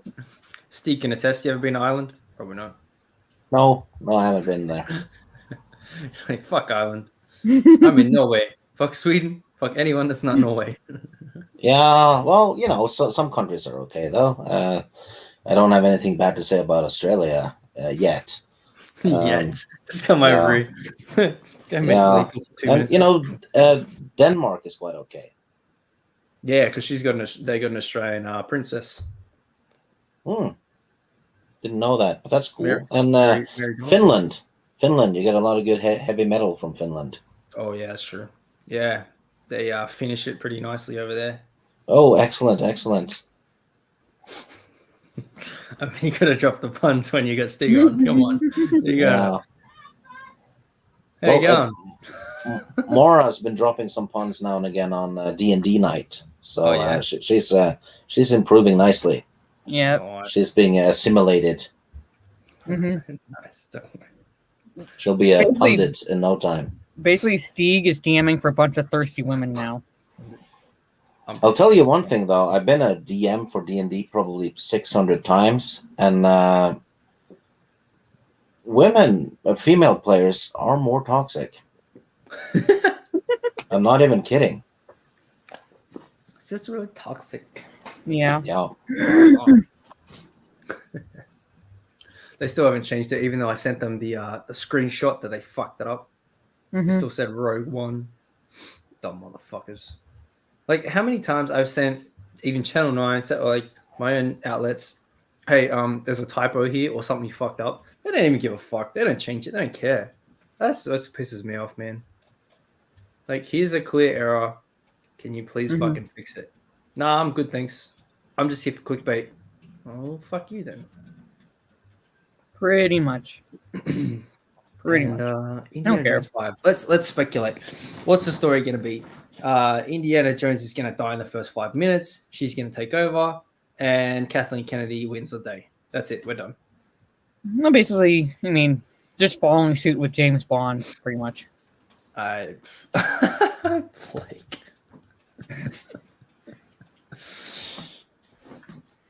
Me too.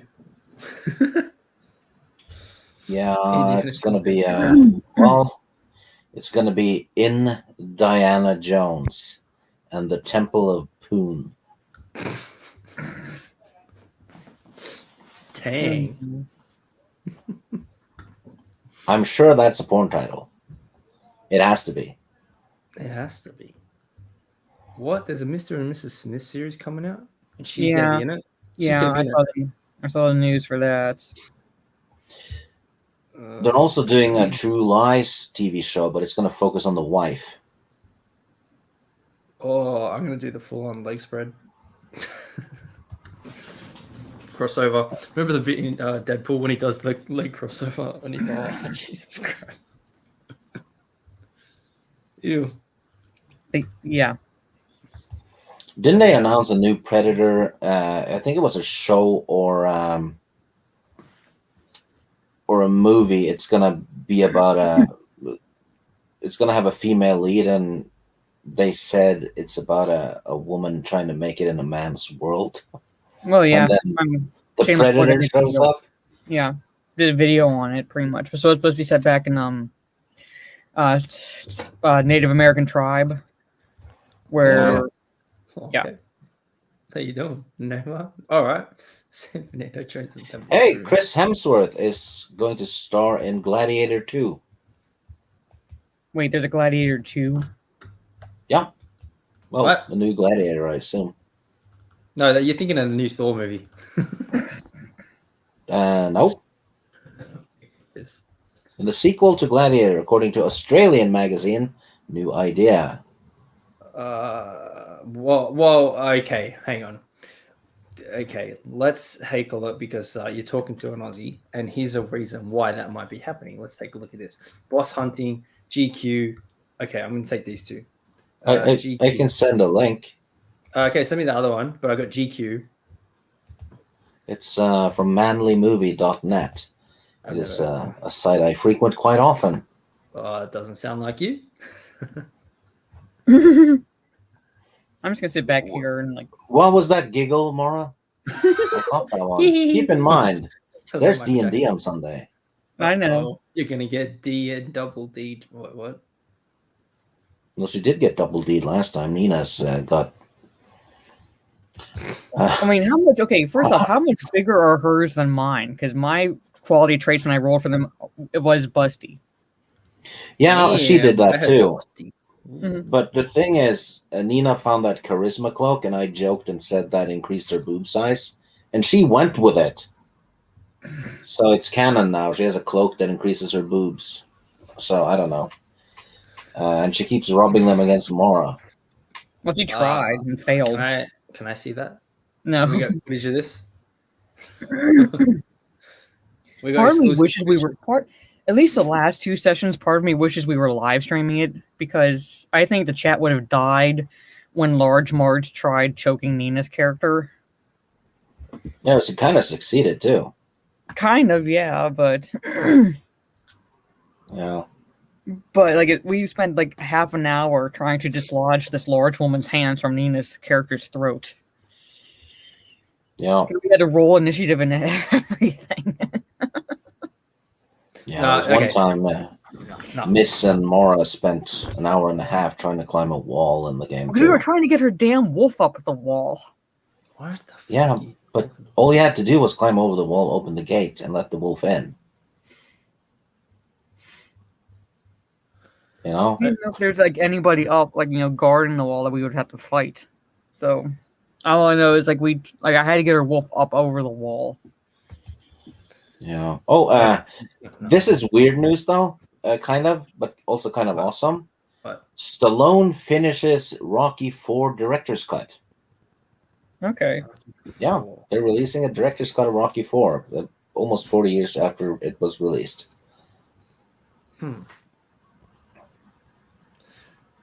Okay, New Idea is a trash mag that they just post anything when they see anyone, any celebrities out and about. Okay, just get that out there. So this is all just gossip because that's all they do. Yeah, but Ridley Scott has been talking about Gladiator 2 though, quite a bit. Yeah, but okay. So these two, they were okay. So Russell Crowe is like a massive South Sydney fan. That's his favorite team, and he's got a private box at the games. And I did a video on this because I was watching the game and I saw them all there. And Blake helped me out, sent me some photos, images. So Chris, his wife, Taika Waititi, Jeff Goldblum, Natalie Portman were all at the game with him. So they're all sitting there because they're all in Thor, the next Thor. And Russell Crowe's had him there. And I did a video about how apparently now Russell Crowe's going to be in Thor Love and Thunder. Probably going to be cameo. But this just talks about, they've often joked about how they could easily pass off as father and son, and they look like they could be in a movie or some shit. And Chris has always been trying to get like Russ to convince Russell to do a sequel. I'm like, okay, if it happens, it happens. But it's like, this is just like, oh, they were sitting together at the footy game. Oh, they've been saying they want to make a movie. Okay, well, give me some real news. This is just talk. I mean, if it's confirmed by Deadline, who can't get their sources right, did movies. But if they do Gladiator 2, it couldn't be. He can't be his son. Yeah, because his son was killed. I know. This is dumb. I don't understand what she's saying, man. Yeah. Like, could be the only credible man to credibly play his son in a Gladiator sequel. Like, unless he fucked someone else, and that kid's been fucking around in Rome somewhere. Yeah, or he had a son before he had the wife, right? Yeah, but he had a son earlier, or like the other kid wasn't his. Like, but like his wife and kid got necked. Oh yeah, they got killed, big time. So he's got to be another one earlier, and he's gonna have to be older, which he is now, obviously, and it's gonna have to be set maybe like 20 years after. Mm-hmm. And then he comes back and he fucking slays. I still wouldn't like that because that would make, I don't know. I don't want to say it would make Russell Crowe's character into a deadbeat, but that's like the pattern with Hollywood now. No, I guess no. Not. Oh, maybe it would look like pretty bad. I don't know. Well, he went off to war, and then he got taken as a prisoner. So I don't know how they can do it. Who knows? If they're working with Chris Hemsworth, it's got to be either Netflix or fucking Disney. Well, actually, who made Gladiator? I think it was New Line Cinema. WB, okay. I'm still trying to figure out what scenes Oliver Reed where Oliver Reed was digitally inserted because he died while filming that movie. I think it was the scene where he gets killed. I think so too, but it's like it looks so damn good. I'm like, how did they get special effects right there and they can't figure it out now? Shepperton Studios. What the hell? Shepperton. Who fucking released it? Writers, stars.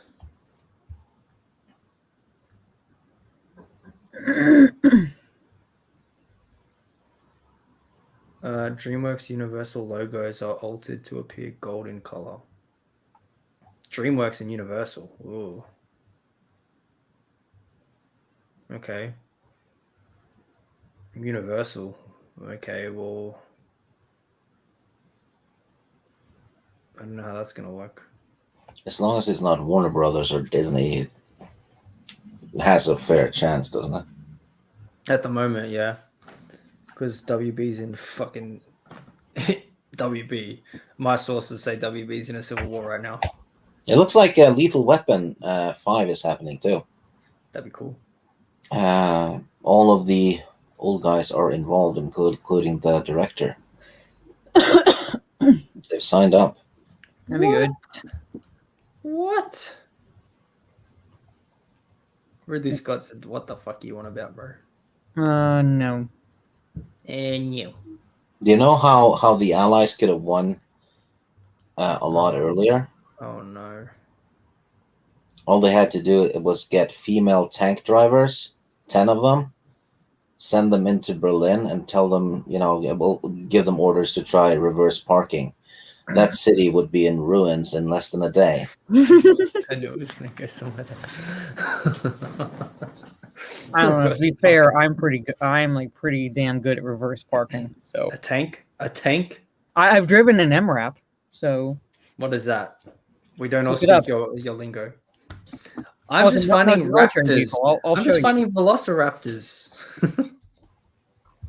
MRAP. Now I didn't type M something else. Here, I'll show you pictures. Hold on. I see it. It's like a Humvee from It's a big ass Humvee from Iron Man. Mm-hmm. Yeah, but it's That ain't a tank. That's like something from. It stands for mine resistant, ambush protected. Basically, it's not Netflix exactly a movie. tank, but it's a big ass Humvee. Like you actually have to climb into this thing. I could take a step. I'll be right. There you go. But I had to drive it. I You're don't want to drive fucking it. 4'2". What? 5'2"? Give me that extra foot, you asshole. I'll give you an extra foot right up your fucking arm. Did you guys see the trailer for that horror comedy movie about the pants killing people? Oh, Yes, you shared it, you didn't you? fucking told us about that last year, man. Yeah, I'm looking forward to it. I'm gonna watch It frightened the pants off me. Oh, briefly? No, I don't have any on right now. It's still gone. Speaking of going commando. Oh, wow. I went commando To a the while shops? ago. Oh yeah, because I had my Had a underwear was robe on. no. My underwear was I was out of underwear.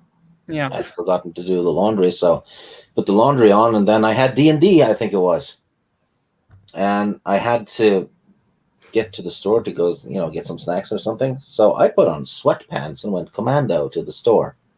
Mm-hmm. Pretty much. Yeah, nobody noticed. I didn't give a shit. And I had chocolates and Coca-Cola for the D&D session. I did that once, but I was more than commando. That's unusual. More than commando. Mm-hmm. What about Lethal when he jumped out of the shower to get to the it's not a Justice League fucking trailer? He's like, I chucked my robe on, just sat down, I got no pants on it. What does more than commando mean? Huh? It means that when I was in that sort of BDSM experimental phase, I went into a shop wearing just an overcoat and heels.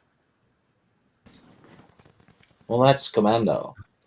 No, commando is just not going. It's just going in with no underwear on. That's going commando. That's why I said we need huge dicks. Whoa. I think Lethal and Rhino are gonna be like mad that they weren't here for that reveal. Wow. Remind me to go Exclusive. shopping with Mara. So yes. So more than commando. Okay then. Even Daniel's shocked. I just shocked a gay guy. So. Your breast.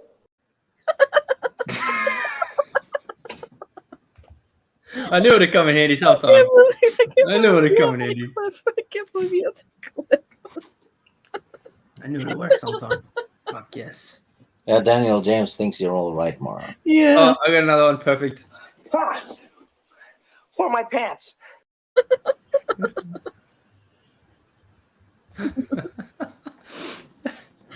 Oh, wow. Holy fuck. So you can just, I guess, reveal that on the full Aussie. Like, hey, like you missed my stream. 2 hours in. All right, cool. You know what Mara does when she wakes up and she goes to the shop? Yes, nighttime. So wearing those heels at the store, it just clicked, didn't it? Yeah, just clicked. She went back to Kansas. Yeah. It was a Wow. heightened experience. Trying to think of how to answer that. It elevated you. Gave you a higher standing in life. Yeah. Yes, Blake. At least I had shoes on. I'm not trusting those floors. Killed your legs. Whoa, that'd be worse than a nightclub on a Friday night. Because like you want to know what type of shop it was? Sure. It was a sex shop. Well, yeah, I gathered that. You weren't walking into a fucking big bookstore. It would have been even more awesome if it was like a toy store or shit. Yeah, I was gonna say like Yeah. walk into a grocery store like that to buy some milk. Yeah. I would like to purchase a banana.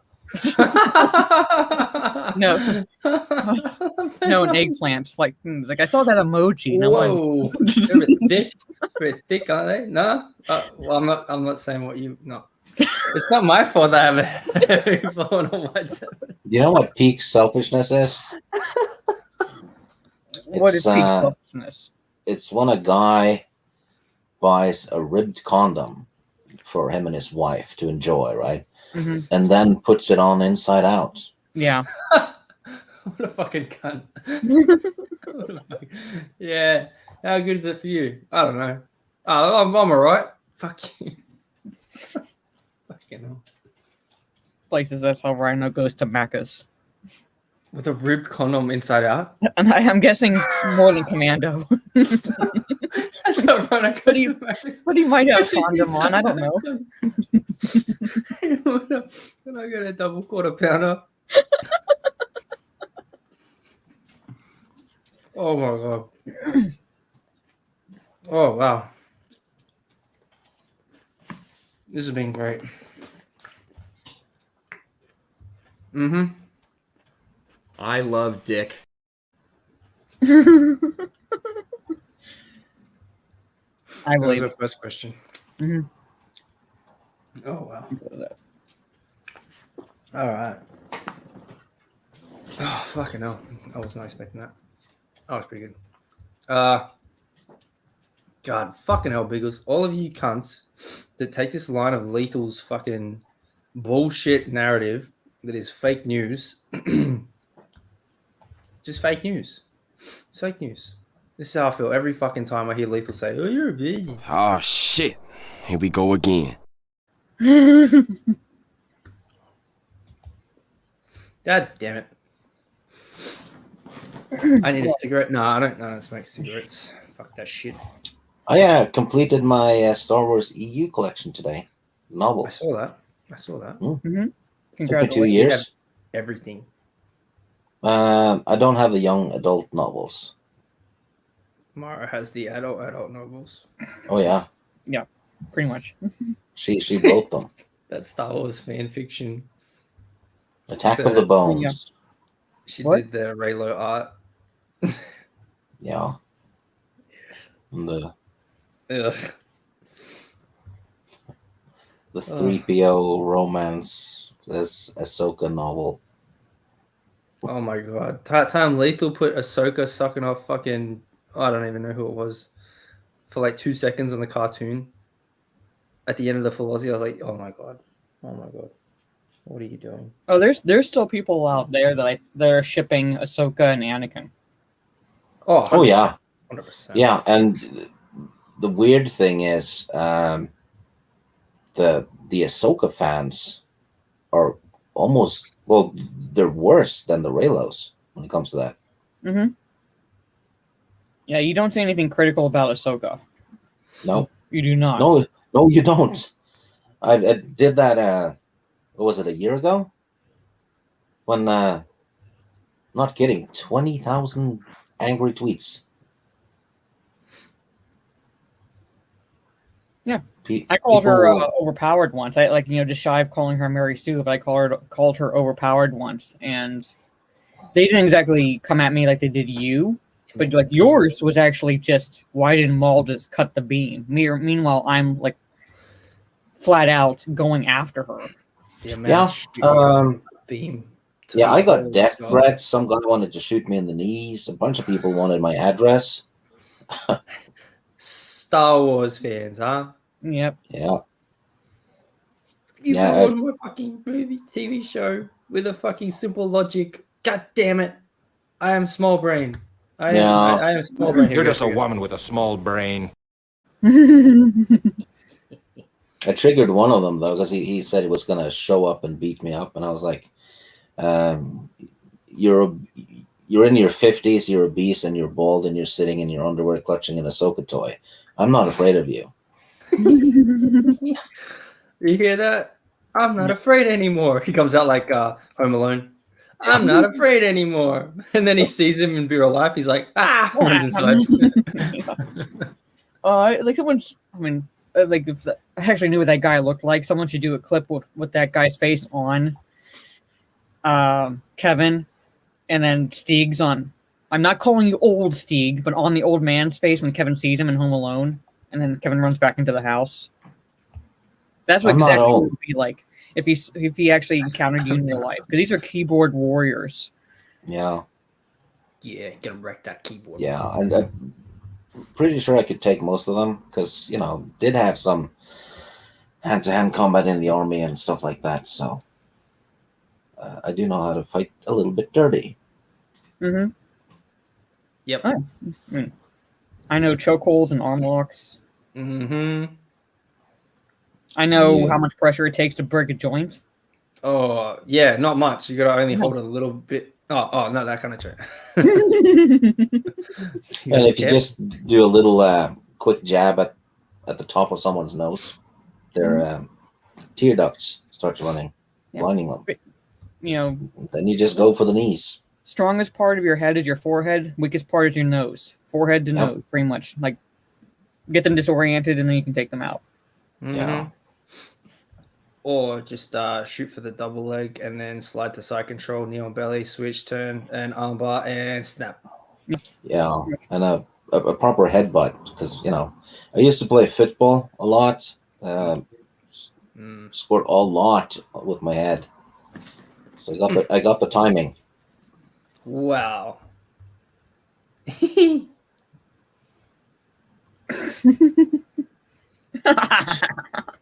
She learned it in the parking lot. KFC. Yeah, so I'll take. So whenever like Diesel challenges me to the KFC car park, I'm like, that's where I learned, bitch. This is Jason. It's the home stage. Yeah, it's like you're challenging. That's like the one thing you're not allowed to do in UFC. What's the quote from Bane in Dark Knight Returns? I don't like that. Like Born in Darkness. Returns or Rises? Rises. Yeah, Rises. Dark Knight Rises, where like Bane's talking about like it's like I was born in the darkness or something. I was born in the darkness. You merely adopted it. Yeah, that's what I'm gonna say to Lethal when he challenged me to the KFC car park. It's like I was born in the darkness. Well, technically, he was born in the darkness because South Australia is dimly lit. You got a fucking bunch of dimwits in that seat. Daniel's gonna fucking kill me. You know what? There should be more vampire movies set in Norway because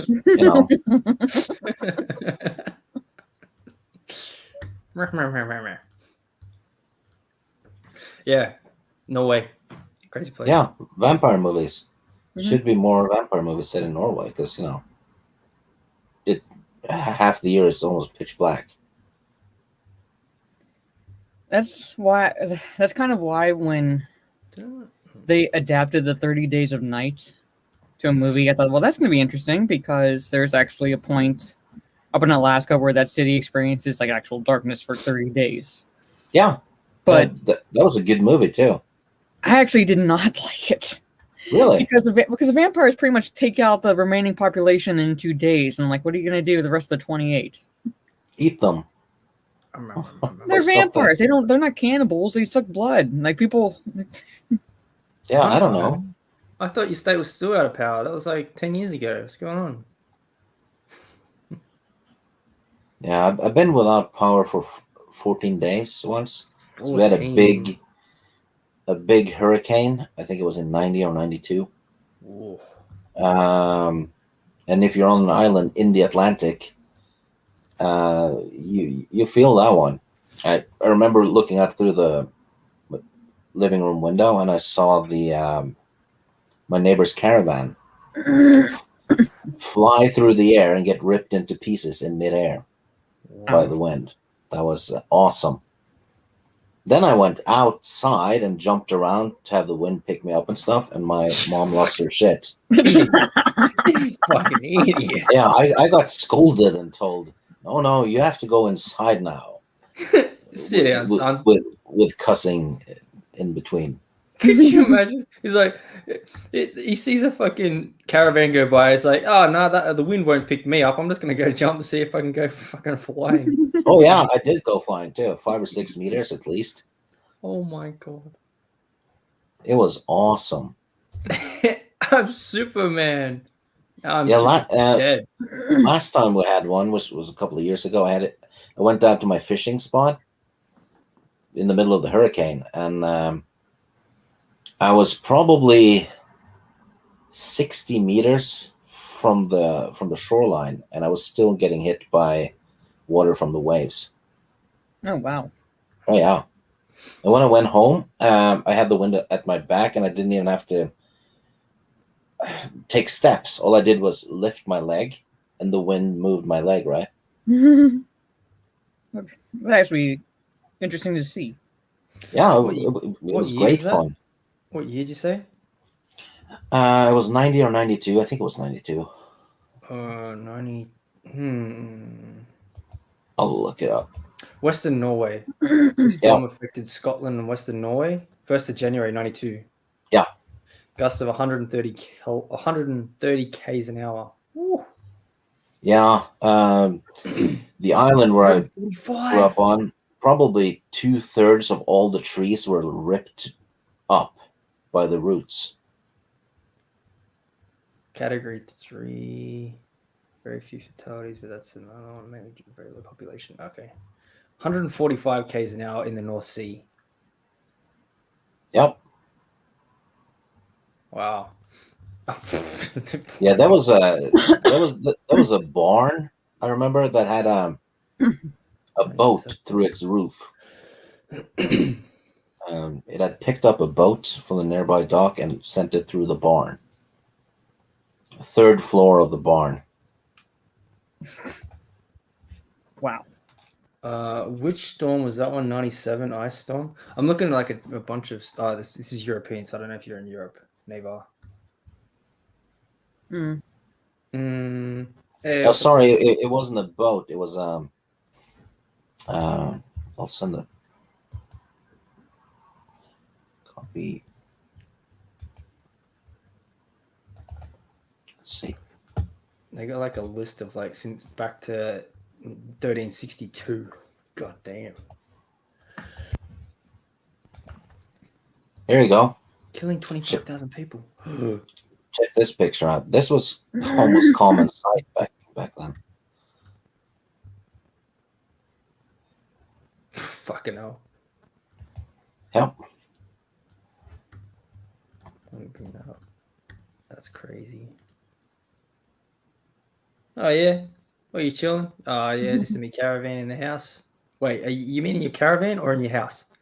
The caravan in the house. What are you talking about, dickhead? Just come outside and have a look. Fucking hell. Yeah. Damn.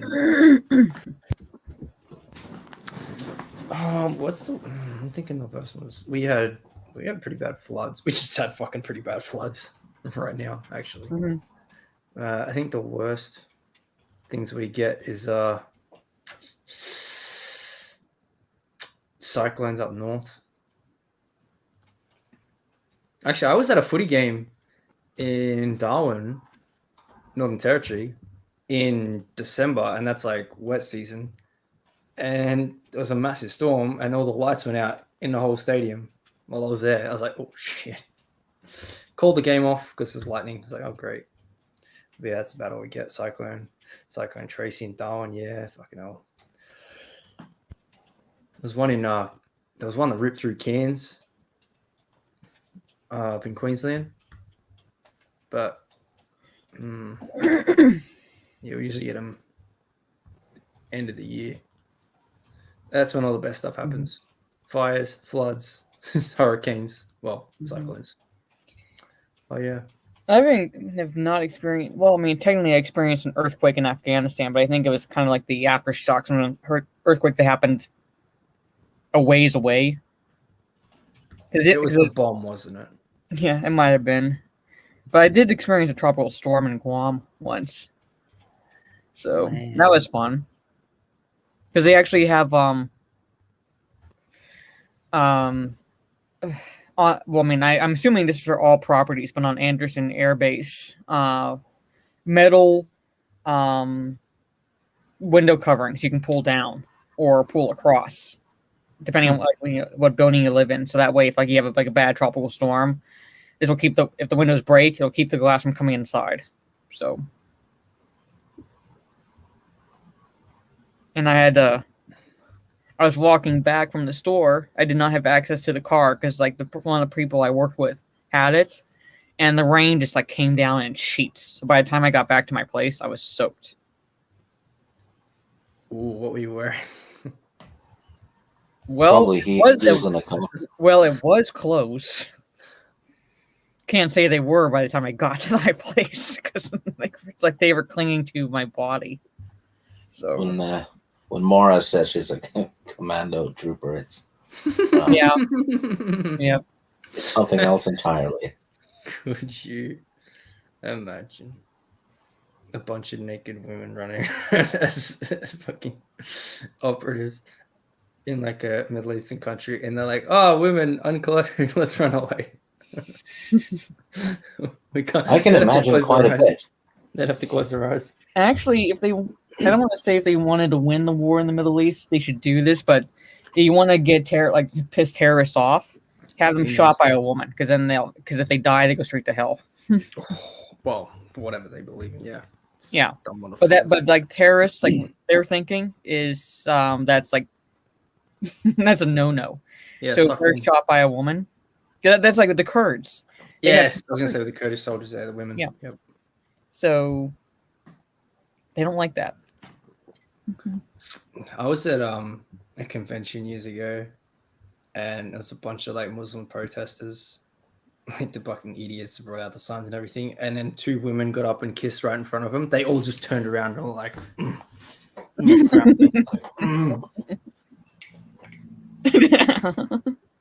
no. Like, get the fuck out of here. Yep. Yeah, that was funny to watch.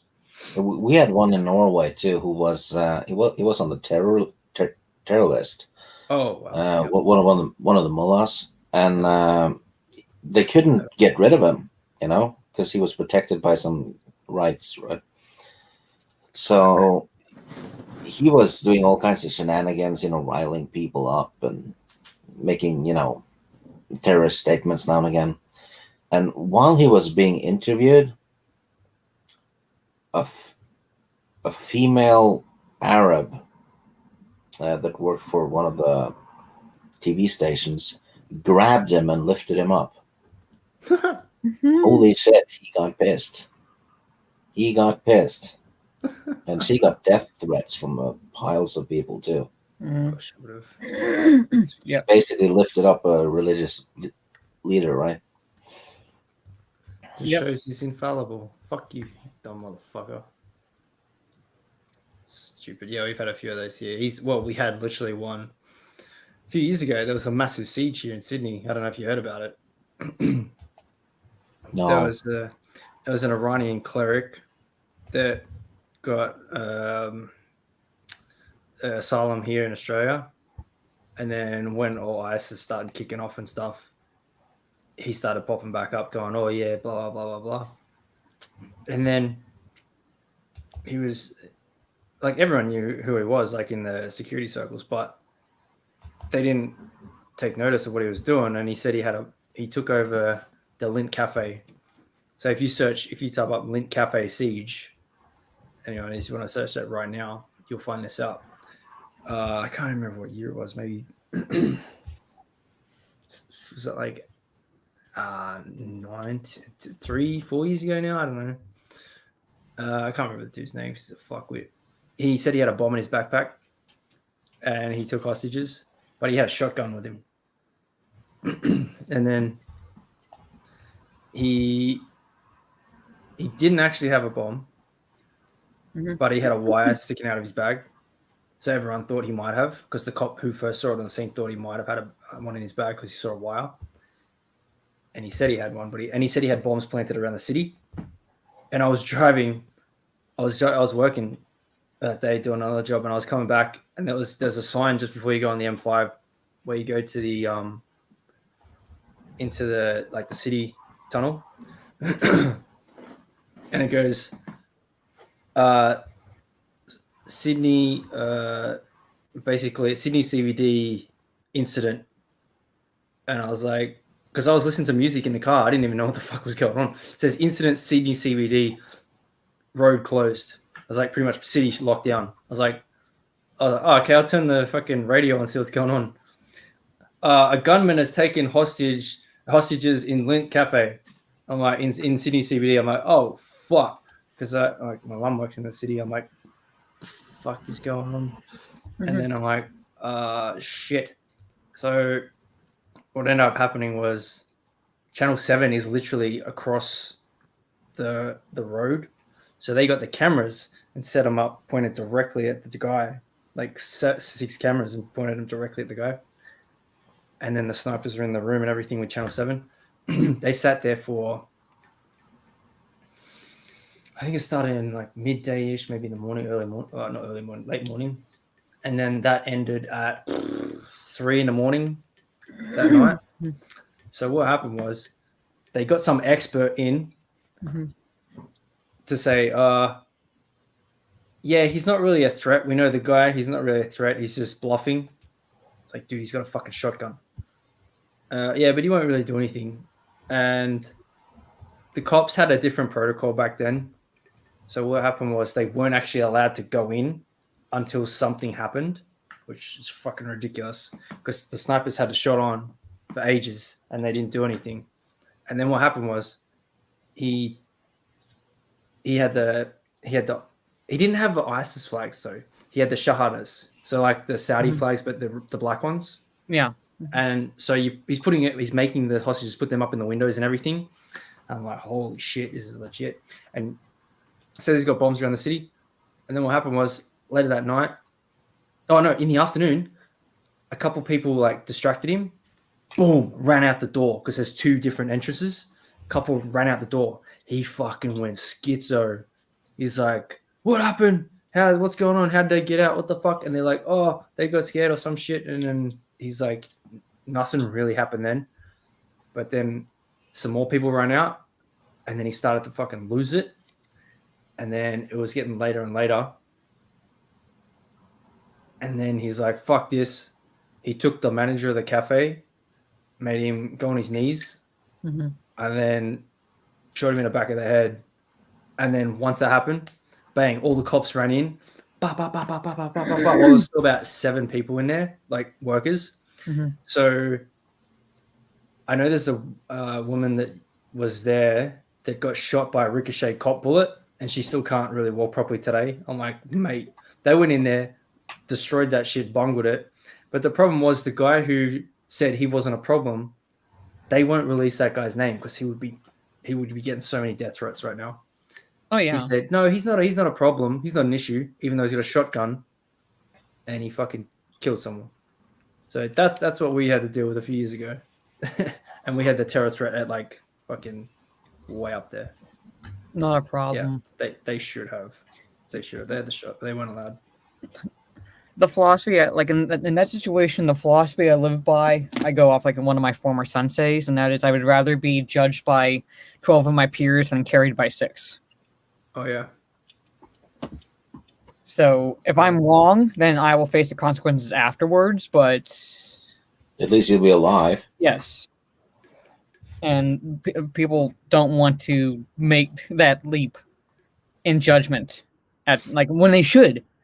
Because Blake pointed out in the chat, like he should have taken him out immediately. They had the shot, and would have faced the consequences if it ended up being like the expert was true. But at the same time, like, do you want to take that chance? Yeah, two died, but the first one when he shot. I can't remember the guy's name. I'm really fucking shit. So I feel so bad. I can't remember the guy's name. Tory Johnson, I think it was. He shot him, and then once the cops started coming in, everything went crazy. But he killed the guy, and then she actually died from the chaos that happened after. And there was another woman that got shot as well from ricochets. But yeah. But he was actually turned out to be fucking a nutcase. He wasn't actually connected with anyone, and he was full of shit. The only thing he did was he got a gun. I don't know how the fuck he got a gun. There was a massive debate about that too. And what else? Something else. Yeah, the man. Yeah, he was gay. I'm like, yeah, he was. I mean, it didn't really have anything to do with it. I mean, yeah, I guess you could say because I think I think the only thing people would say is like, oh, he shot the gay guy first because he's a Muslim and they don't like gays. But it was about that because he was the manager of the shop at the time, and he wanted to take out that guy. So they had a big debate about the shot because you know, Murray, you've taken shots before. Mhm. So it's only about, I think they said it was it's about a 50-meter shot because it's not that far across the road from there. But they did the 60 minutes and all that, did the shots on it after and said, Mhm. could they do it? And they went through the glass with the same gun, same whatever he had. And it's like, yeah, he would have made it easy. So, yeah. And now they've changed the police protocols after that night to be like, well, if anything like that happens again, just fucking take him.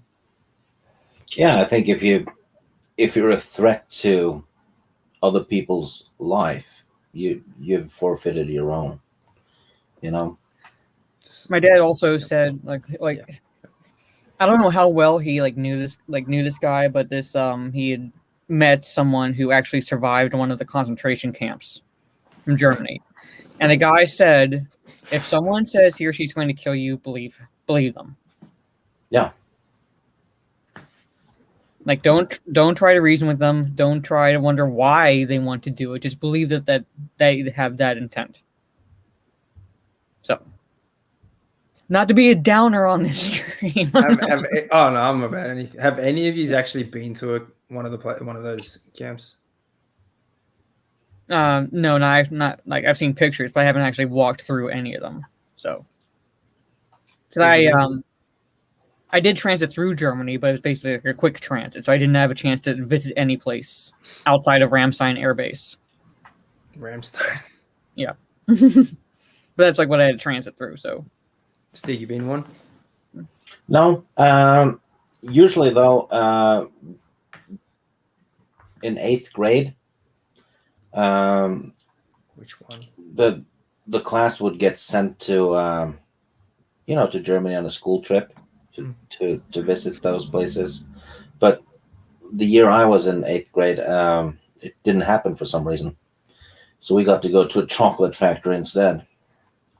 Are you sure they didn't base Willy Wonka off your life? That came out earlier.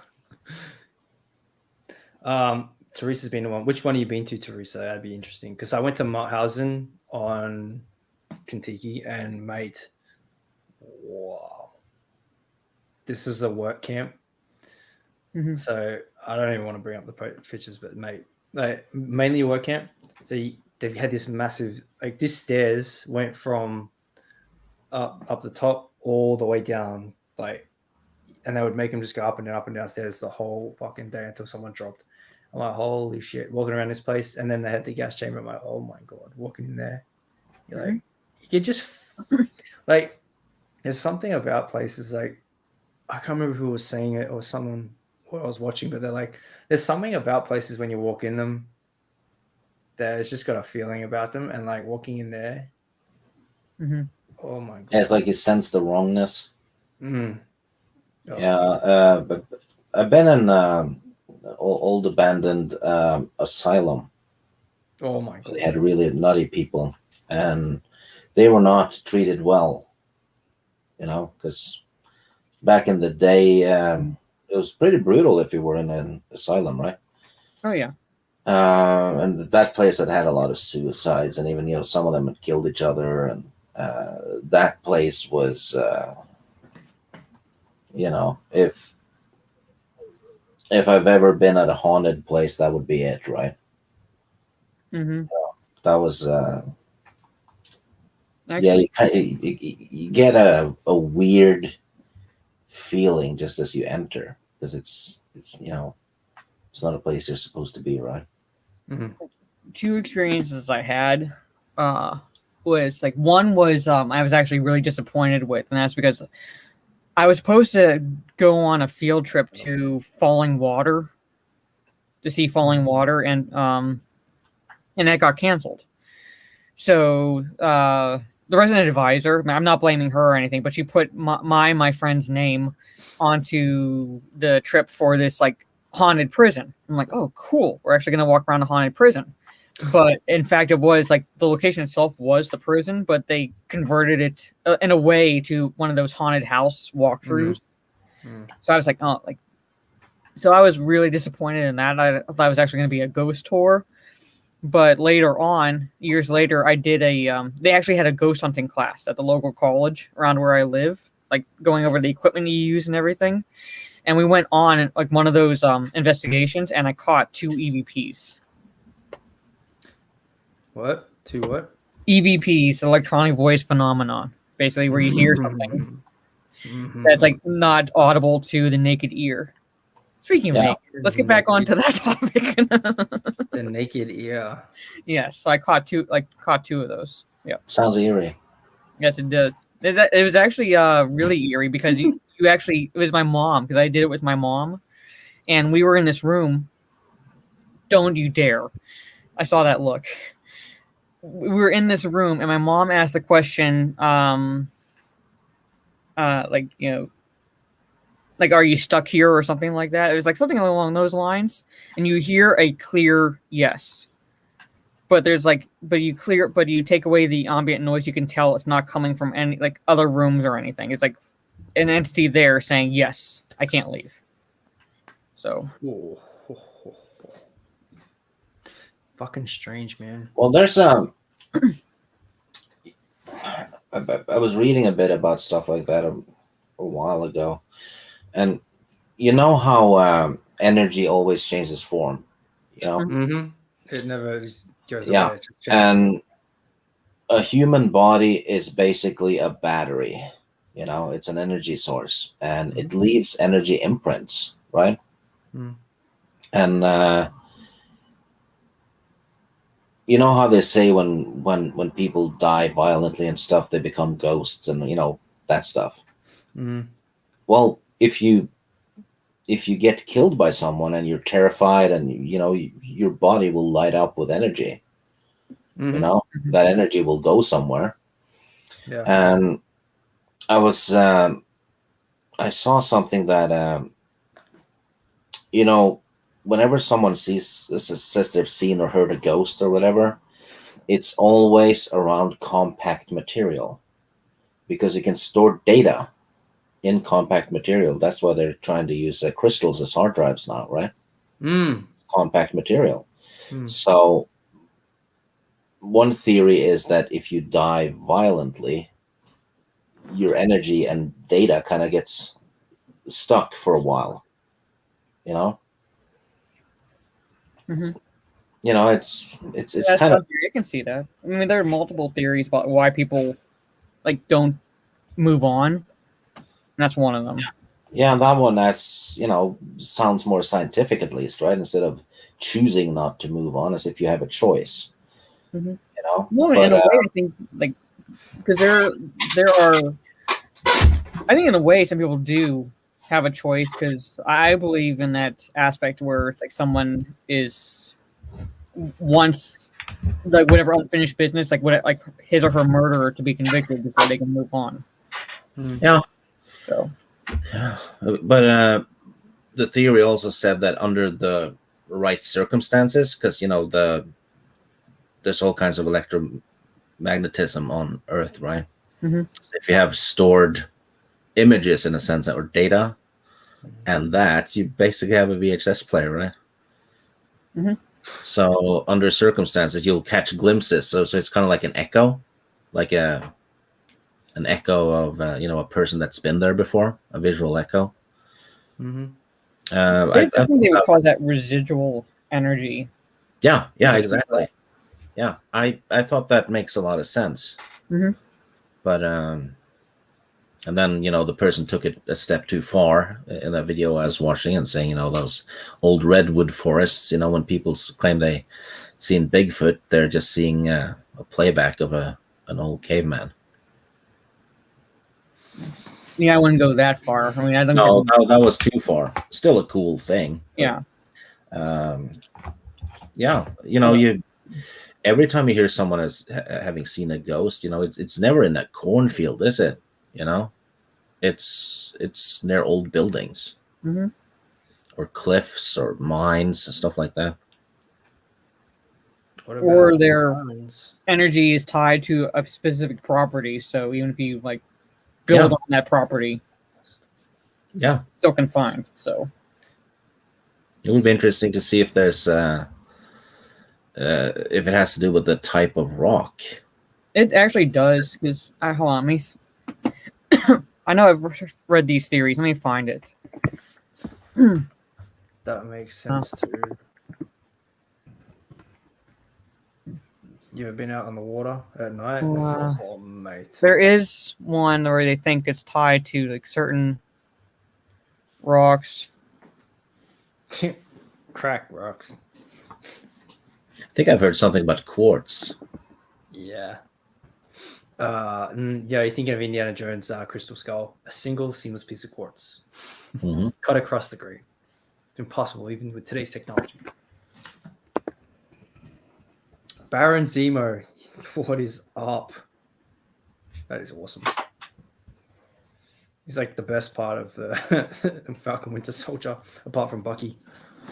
Oh, Blake says it's a bit like the Michael Keaton movie White Noise. I think you might be right. It's been a while since I watched that one, though. But Did you ever see Frequency with Dennis Quaid? No. He was like talking to his dad, or Dennis Quaid was the father talking to his son, but like through time. They made a Netflix series out, or they made a series out of it. Netflix picked it up here. It wasn't too bad, actually. So she's got to talk to her dad, who's like 20 years in the past or something like that, 30 years in the past. Oh, yeah, it's not too bad. I'm going to add it to my list. I have watched the Falcon and Soldier. Ever watch a movie called Mirrors with Kiefer Sutherland? I saw it once a long time ago. That one is good. Yeah, Frequency was cool. I really like the Netflix show, but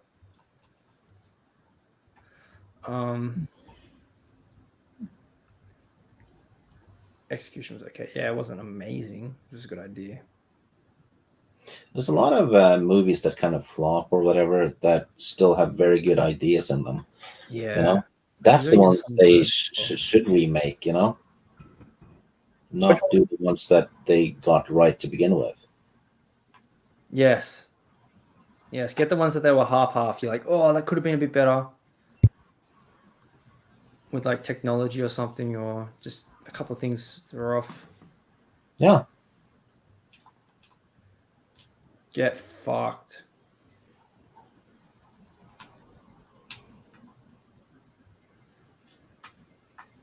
I'm just trying to process that. Fucking hell. We're in the future. Hellraiser reboot. Hellraiser was awesome. The first three, anyway.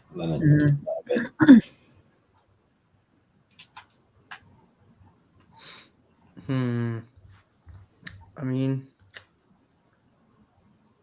that's what Rhino's been doing. Raising.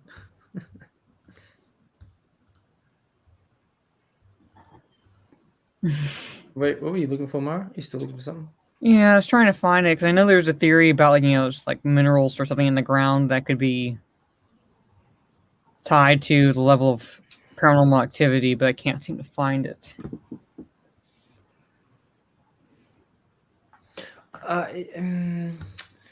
It depends. I'm not like a massive horror, but like it depends. Because I know I heard it somewhere. I can't remember where, and I can't find it. But that's one of the theories going around, that there's like something within the ground itself that will, depending on its levels, magnify paranormal activity. It's kind of like it's tied to the residual energy of the person's spirit. So it goes along those like almost like a moving photograph in a way, where the spirit repeats a pattern and just keeps doing it. Yeah. Well, that's very Buddhist. Yeah, it's like an echo, a visual echo. Mm-hmm. There's nothing, intelligent about it. It's just. Mm-hmm. Like if it's Basically, like for an example, would be just like walking a particular hall and going into a specific door. Like in that spirit's mind, it's going into a room that they know, or like not based on when they were alive, but the room itself could be completely different. But they're repeating that pattern. What was the movie? Was it Flatliners? One with Elliot Page? Yeah, that Flatliners remake, wasn't it? Wasn't that a remake? Yeah, but like I think it was that one, or it was or was it something? I don't know. Maybe it was something else. But he wakes up, or someone wakes up, and they go to the same spot, but there's a wall there, and it's not the door that they remember was there. Mm-hmm. Because it's a different. I don't know. It's a different fucking something or other. Different time or different. Oh man. Oh, it's a Netflix movie. I don't think it was actually. I think it was someone else. What the frick? Is that billion or trillion?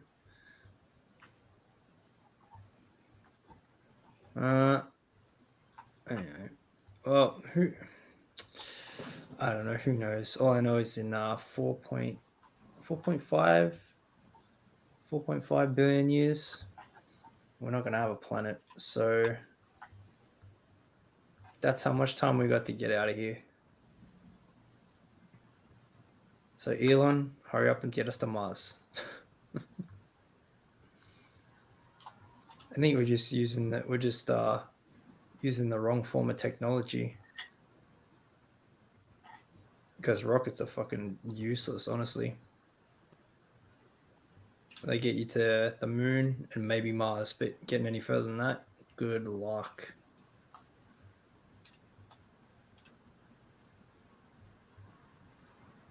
Nope, no one's got anything. Okay, cool.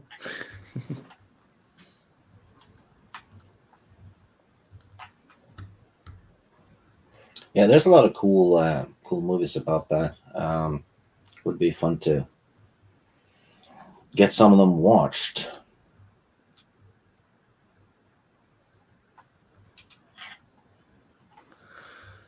We need to make jumps from the atmosphere. No, we just need a different form of energy.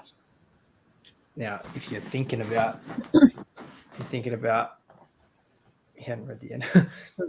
Now, think about all the declassified stuff that just come out about UAPs, UFOs, UAPs. Look how those motherfuckers move. They are not based on propulsion, the normal forms of propulsion. They just go up, down, left, whatever they want. Mm-hmm. Now, you think of the Bob Lazar stuff when he's going, well, they use this element that reacts differently to, it's like an anti-gravity emitter, so you don't need to worry about gravity. Now, if you think, like, well, if a civilization was based on that, they're like, oh yeah, this is just normal. Like, why don't they have it? It's like, oh, because they never figured it out, and now they just use a bunch of hot stuff to propel their fucking trains and ships. But man, if only we could have a different form of technology. Like, all right, let's go. How do you think? I just watched a few old ancient Egypt videos, so I'm like on the topic. So, how do you think they were built with 100-ton blocks? How do you move that shit with people? You can't. Texas. Nope. No ideas. Okay, I'm just gonna. Are you still looking for that? I kind of gave up on that because I can't remember what it is, and I don't want to give the wrong one. But I just remember that there was that theory going around for a while about how certain elements within the Earth itself, and depending on how big the levels are, would be tied to the paranormal activity. This is not a conspiracy. Maybe they talked about it on Ghost Hunters. I know. At times they did, but I can't remember what they said. But that's like one of the explanations. Like that was at least speculated on for residual hauntings. Yeah, and he wouldn't want to pick the wrong mineral too, because that would make people salty. Jesus Christ. Well, I'm gonna actually tell you what I think because I watched this video and I don't know. Do you know the schist disc? The what? The schist disc. It's Nope. in the museum in Cairo. This disc. Show you the image of it. You might have seen it before. It's that one. Like there's that one. It's that one. There's a recreation. So they found this disc in Egypt, and apparently this chick Johanna just did a trip in Egypt, and her what the fuck is that still coming up? Her tour guide.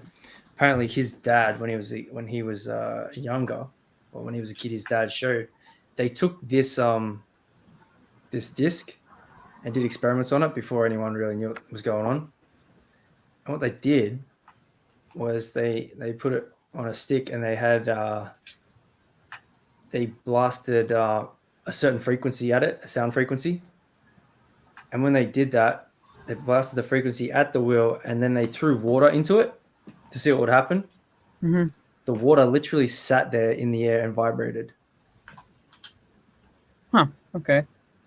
And then threw marbles in there to see how much what a dense object could do with this thing. They threw the marbles in there, and they sat there and just hovered there for a little bit, and then went down.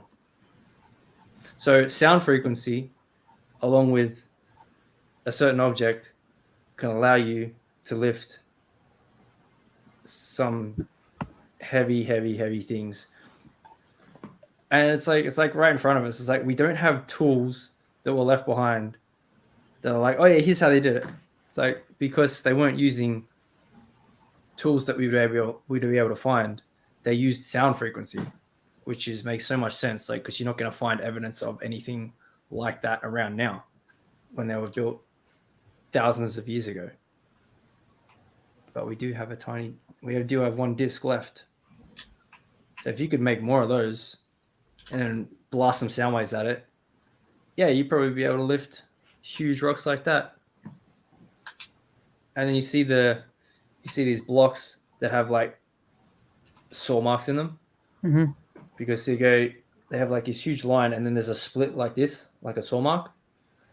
But the traditional method, they say, was like they were just hacking into them like this. You wouldn't have a saw mark that goes like inches deep if you were hacking at it millimeter by millimeter. That only happens, anyone sawed stuff before? If you make a fuck up, it goes, oh, then you gotta start again. Yeah. That's exactly what it looks like in the rock. So if you're cutting it by like hand like this, you're not gonna make a mistake that's that big. So they 100% had some way to cut these rocks and move them that we can't find because we were moving stuff. Yeah, we were moving stuff with sound. Not like a sonic boom, because a sonic boom would be like a push, because you can't really push these objects like that because you'd break them, which is what actually happened to a few of them.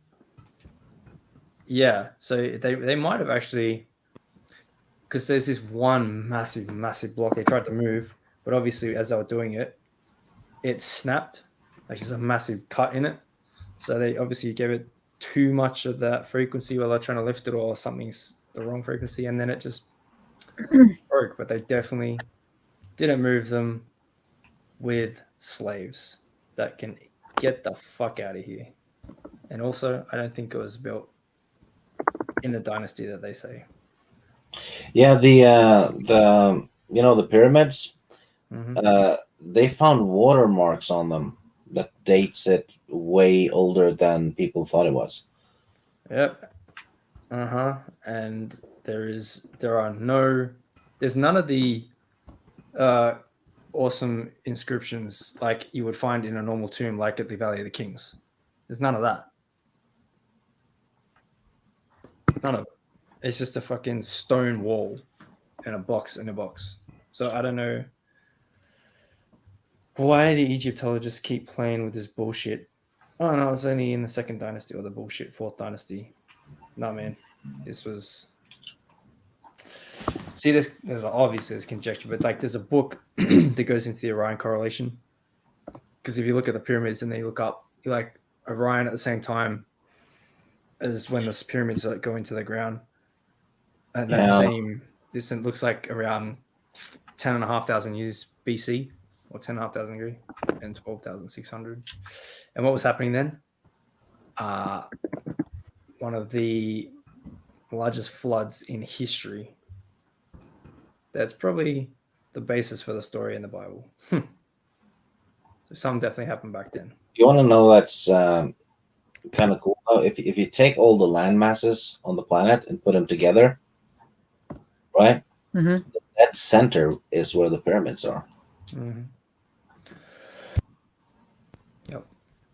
It's all kinds of weird stuff. You know, we'll probably never know, but you know, it's cool that there's mysteries out there, right? Yeah, but it's also, I don't want it to be a mystery when Egyptologists could be like, step the fuck back, because you're not actual scientists. You're just art history majors, and you are holding human history in the palm of your hands, and you're holding us back. Yeah, that's fucking arrogance. By your sheer arrogance, and not wanting to be proven wrong by actual scientists.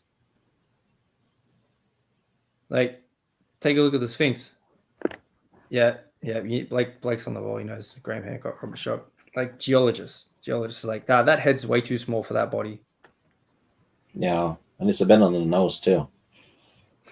Doesn't have a fucking nose. Oh, thanks for the and tip. It's got the sub-Saharan face too, which was like the darker skin tones. But if you look at the skin tones of a lot of stuff in Egypt, they're all over the place. So Egypt was like the central hub of the world, basically. Don't even get me started on South America now, too. Jesus, like, there's so many books. So many books. So you got Fingerprints of the Gods started it off. Then you got, what's the other one I read? Oh, well, here's more stuff. Asteroid Crater provides clues about Martian craters. That's interesting. I mean, that makes sense, too. That makes sense. But don't read Chariots of the Gods. That's the Eric von Daniken one about ancient aliens. And everything's aliens. I mean, it's a fun show to watch. Don't get me wrong. It's fun to watch. It's just like, oh, yeah. Yeah. It's just... And, you know, it doesn't mean all of it is bullshit. You know? Well, here's the problem. Here's the problem with the wind erosion. Okay, early photos of the, like, this isn't tinfoil house. The early photos of the Sphinx, like back in the late 1800s, early 1900s, when people first got there, the Sphinx was buried in sand up to its neck. What wind erosion and sand erosion is going to do that, like that damage? No, it's water because it's got the curved mounds on it. It's not wind erosion. Yeah, it's fun, but like, don't take it literal. It's like the Bible. It's fun, just don't take it literally. I want to see how many people I triggered. Oh, it's past Easter. You should be good. It's past Easter. Oh no, Christmas Christians are coming. Yeah. Oh man, there's just so much. It's everyone Tanakin is a retard. And the heavy rainfall, well, yeah, we know that there was a lush rainforest in Sahara back in the day before it was turned into the desert. But you got to think, the last ice age was just over 12,500 years ago. So the whole of North America and like most of Europe and that northern part of Asia was covered under a mile thick of ice. So then there's a debate about how it stopped or how it just came down. Well, I like the comet impact idea because they've actually found evidence of a crater up in I don't think it was it Norway area. I can't remember, but it's probably I think it was Siberia. Greenland. I think it was Greenland. I think it was Greenland crater. And yeah, Randall Carlson does this perfectly. Yeah, and like there's like different microspherules of different glass and melt glass that are proxies of a comet impact. So if you think a comet hit and impacted on a mile thick of ice, how much evidence is there going to be left in the ground if it hits a mile thick of ice? And then what happens when a mile thick of ice is blasted by a rock and it's coming in that hot? It's going to fucking destroy everything and flood the whole place. The whole fucking place. The whole North America. The whole, like, there's even evidence of North America getting destroyed by like massive boulders. And it's, you know what? The Atlantis thing. Oh yeah. Oh, I know. There's people that think it might be in the desert now because there used to be water there. The Ricard structure. Yeah, and Atlantis sank in the ocean, right? The ocean rose and sank Atlantis, so that could be tied to that one, right? Well, the crazy thing about the Ricard is that, like, this is all from Jimmy Bright Insight. Bright Insight's fucking awesome. He's got a million. And then Johanna James, I've been watching her stuff recently. So the thing about the Ricard is the structure looks exactly the same. And if you actually measure out the Sahara, yeah, if you measure out the measurements of the Ricard measure up pretty damn closely to the measurements given for Atlantis by Plato. So it's like about 23.5 kilometers in diameter. And if you measure that from the old way in cubits, it's about the exact same. And then you get the mountains to the north. There's mountains to the north of the Ricard. And then if you look from the top down, there are waterways, like old waterways you would see from the water that would be old water channels going into the city. Yeah, because it had channels and it was built in 8 circles, was it? Atlantis? There was like 3 and 3, so I think it was 6. Yeah, okay. And there was water channels around them. Yeah, so there was concentric circles of land and water. So if you go on maps, let's fucking pull it up right now. I wonder if it's going to give me another question mark. You didn't see that one, Steve, did you? I pulled up one of the Australian geoglyphs, and then I pulled up Wolf Creek Crater, and there was a fucking question mark on Google Maps. I'm like, what? What is happening? This is scary. All right. Yeah, okay, so it's right on there. All right, share this shit. There you go. So you got, that's the center. So you got 1, 2, 3, and then you got water. 1, 2, 3. I think 4. I think it's 4 and 3. And like, look at this. There's a whole channel of water that would have gone here, and then you can see. Look at that is. That's water. Old water channels run off from the mountains. Yeah, looks like the Atlantis description. That is water. The only problem is getting out here. Like, there is nothing out here. It's in the middle of nowhere. But look at this. I've been looking at this for a while. Look at this. If you imagine that a massive flood occurred, just saying, look which way it goes. It's like all directs from here. So you can imagine that the ice melts from here so quickly. Boom. And then look which way it all goes. It goes straight past, straight out there. Look at that. See all those rifts and divots in the whole land? That isn't small. That's kilometers and kilometers wide and length. Man, this place was fucking destroyed. And we just want to go with that narrative. The narrative's fucked, by the way. And we just want to go with, oh, yeah, humans just did it over 10,000 years. We've just been building up and building up. Well, what if we fucking lost something that we never got back and we've just been fucking stumbling over our ways? Yeah, I mean, the Sumerians have a detailed star map, of the galaxy, all the planets. And they're from, before Egypt, right?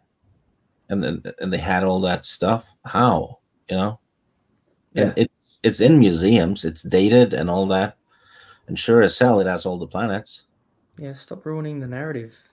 Humans don't know anything because they just it's human hubris, man. Like they don't want to think that we're not the height of evolution right now, man. It's like really humans weren't better than us before. Like I pretty much think that Cairo or like Egypt was like the central hub, like one of the central hubs for humanity, as well as probably Yeah. over here too. I'm pretty sure back in those days they were more advanced than we think. You know, Oh, there's way evidence. more advanced, and then something happened and it all got fucked. Well, a flood. I'm 100%. There's a flood actually happened because if you look at up here, North America, like so, there was ice up to here. So if you look at the glacial lakes around Montana, like it's fucking destroyed too. I can't remember if it was this glacial lake Missoula, but like if you think of right here, there's a book on US too, but like you've got all down here, which is a lot unexplored as well and undiscovered in the jungles.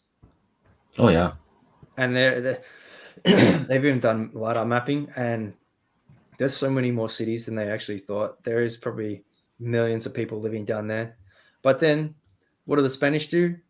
Oh, let's just sail across the Amazon and destroy everything with smallpox, and now everyone's fucking dead, and the cities are gone.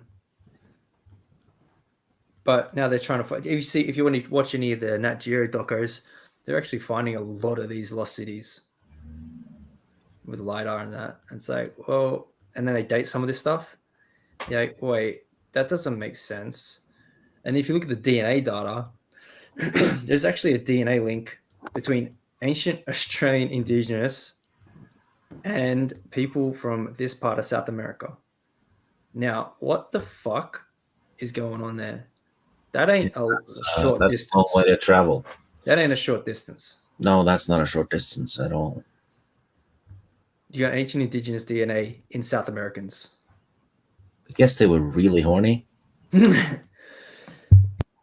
But the mainstream story is everyone walked from the Bering Strait down. So what? Indigenous people from Australia walked all the way up through New Guinea when there was the land up here, because that was land, all the way through Thailand, China, all the way up here, all the way around. Well, they don't have to. They can walk a certain amount, and then they, breed. Yeah, but someone else. But the thing is, it's only between here and here. These links with the Australian Indigenous don't go all the way up here. If they walked all that way or bred all that way, interbred, there would be links all over here. There isn't. It's just here and here. Yeah, that's weird. Yeah. Yep. Like, well, maybe the continents were a bit closer together back then, though. But this far, yeah, it's that's a bit of a stretch, no pun intended. It's like Moana. We were voyagers. We were voyagers. It's just people don't want to believe that we had the capability of doing it, because what were our first boats made out of? Fucking trash wood, and they'd go down, and there's so much sunken treasure from Spanish ships. They don't want to think that we were a worldwide civilization before. And now we just hate each other. Oh, there's Norway. Yay.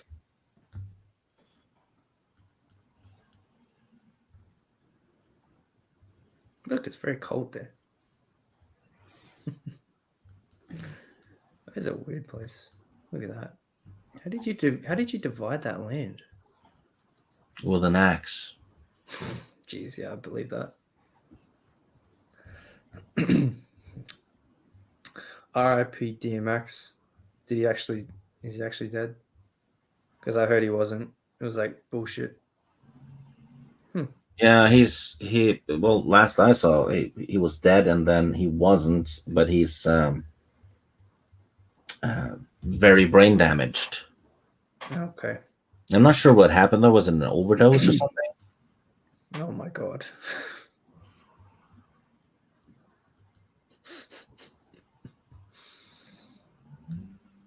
Various pyramids in China. Well, the fun fact about the Great Pyramid now, the biggest one, is that did you know that its size, if you go on if you look at the northern hemisphere and I can't remember the exact size scale, but if you scale up the size of the pyramid to a certain number, I can't remember what it is, it's the exact same as the northern hemisphere of the whole planet. So they've mathematically written in the scale of the northern hemisphere into the pyramid. You fucking Yeah. You know what Norway looks like? If you look at the country, it looks like a whale swimming down. Have you noticed that? It's like a whale's head, the southern no, it part. just looks like a sperm. Yeah, cell. sperm whale. Moby No, Dick. just a sperm cell. It's just like because there's the head there, and then it just goes really thin and Yeah. curves around. The whole country is shaped like a Moby Dick. I mean, would you like to live in a country like that, Maura? Oh, well. Teresa. Well, no, you live in America. It's a lot. Yeah. Well. Special. Yeah, that country's fucked now. I mean, we have Florida. I guess that's kind of shaped like one. Terraforming. No, this isn't Zod. This wasn't General Zod. I'm pretty sure it was like the main energy source. Because if you put a golden top onto that, boom, there you go. There's your conductor. Yeah. The age of sort of oh god. The pyramids was a drive-in. It's a drive-in. They just watch the movies. Yeah. And because of these other pyramids, they just like project it to the whole world. Everyone, it's movie time. We're gonna watch Superman, ancient Superman. Oh, could you imagine? Oh, that's kind of like X-Men Apocalypse. Actually, I was just watching that. It's ancient Superman. I didn't mind X-Wing Apocalypse that much. It was okay. I really liked the reboot X-Men, like all of them. Yeah, especially the first one. Oh, First Class is the fucking best. That's my favorite X-Men movie. Yeah, that one was. It felt like the old comics I used to read when I was a kid. You know, so good when you got Eric and as a kid, and then he's like, oh, and he goes and finds them all and he kills them all. I'm like, oh mate, this is awesome. Biden's older than the pyramids. Why would a giant pyramid just put the earth ratios in it? Clay tablets is way easier to store knowledge. Yeah, but these people fucking knew that clay tablets might not last forever. So they literally built the stars as it was built. They literally wrote the time period it was built in the stars on the ground and the size of the object, and they built it to like within like some ridiculous 3/4 of a degree or something to true north. And you think we're the fucking advanced ones? Get out of here! Get out of here! Oh yeah. Days of Future Past, yeah, it was. Wasn't too bad. I didn't really like how they like had Ellen Page in it. Oh, Elliot, sorry, my bad. Oh, cancelled. Yep. Do you know I could get PlayStation cancelled because they have a trailer for an old game that he's in. Oh fuck. I just didn't. They have an old trailer and it still says dead named. I could tweet it and be like, "Oh, I could put out a fake virtue signal so hard, be like, how could you dead name Elliot Page? I want a free PS5." Good paperweight, no. Elliot Page looks like Carl Tanner from Game of Thrones. I never watched Game of Thrones. The first episode I watched of Game of Thrones, Sean Bean. I was like, fuck this. Carl Tanner, and it's a striking resemblance to Elliot Page now. You fucking cunt, Tim. I love it.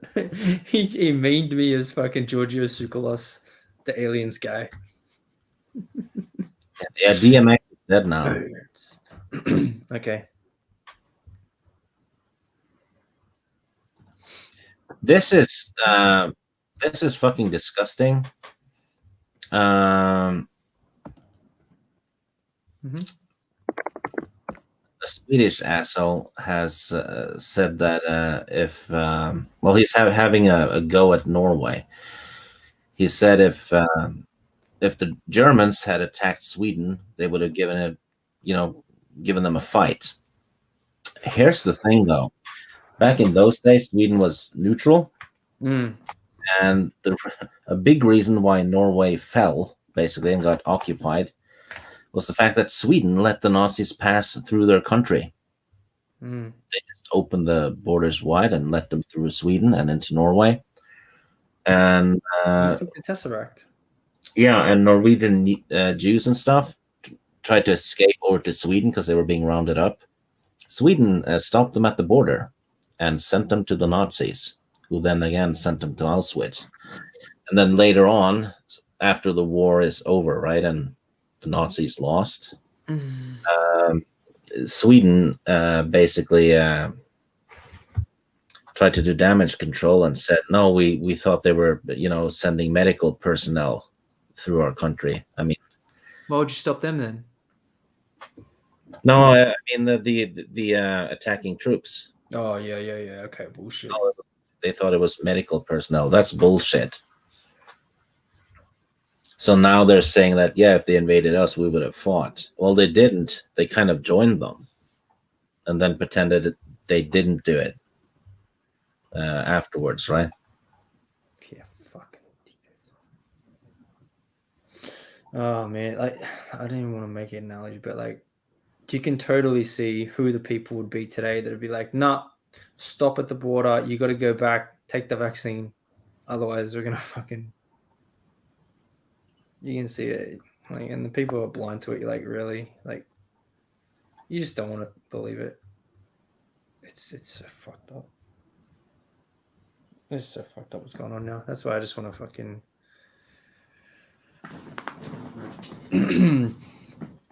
give everyone mushrooms. That would be all good. Oh, wow. All right. Anything else? Anyone wanted to get off their chest on this therapy session? No, I'm good. It's like 10-2 right now. Wait, you just set me up. You set me up. No. No. Yeah, well, it's like nearly 4 a.m. I didn't even realize I'd done that. So yeah, cool. I gotta take some ibuprofen because I am like experiencing the side effects of headaches right now from the damn shot. You had a COVID shot? What? Did you have a? Did you have a shot? Did you get the shot? I got the shot. Yes. Which shot? Which shot? Well, for the comic cough. Yeah, which one? There's like 15 of them. Then they're all. I don't know. Apparently, right now. Whichever one was like approved with the VA. It's like. So I don't think it's not the one that they had to ban over in York. Over there, I know that. Well, I just saw an article that they just want to stop the Johnson & Johnson one now too. Great. So all we got left is Pfizer and another experimental one-shot drug they're doing. Great.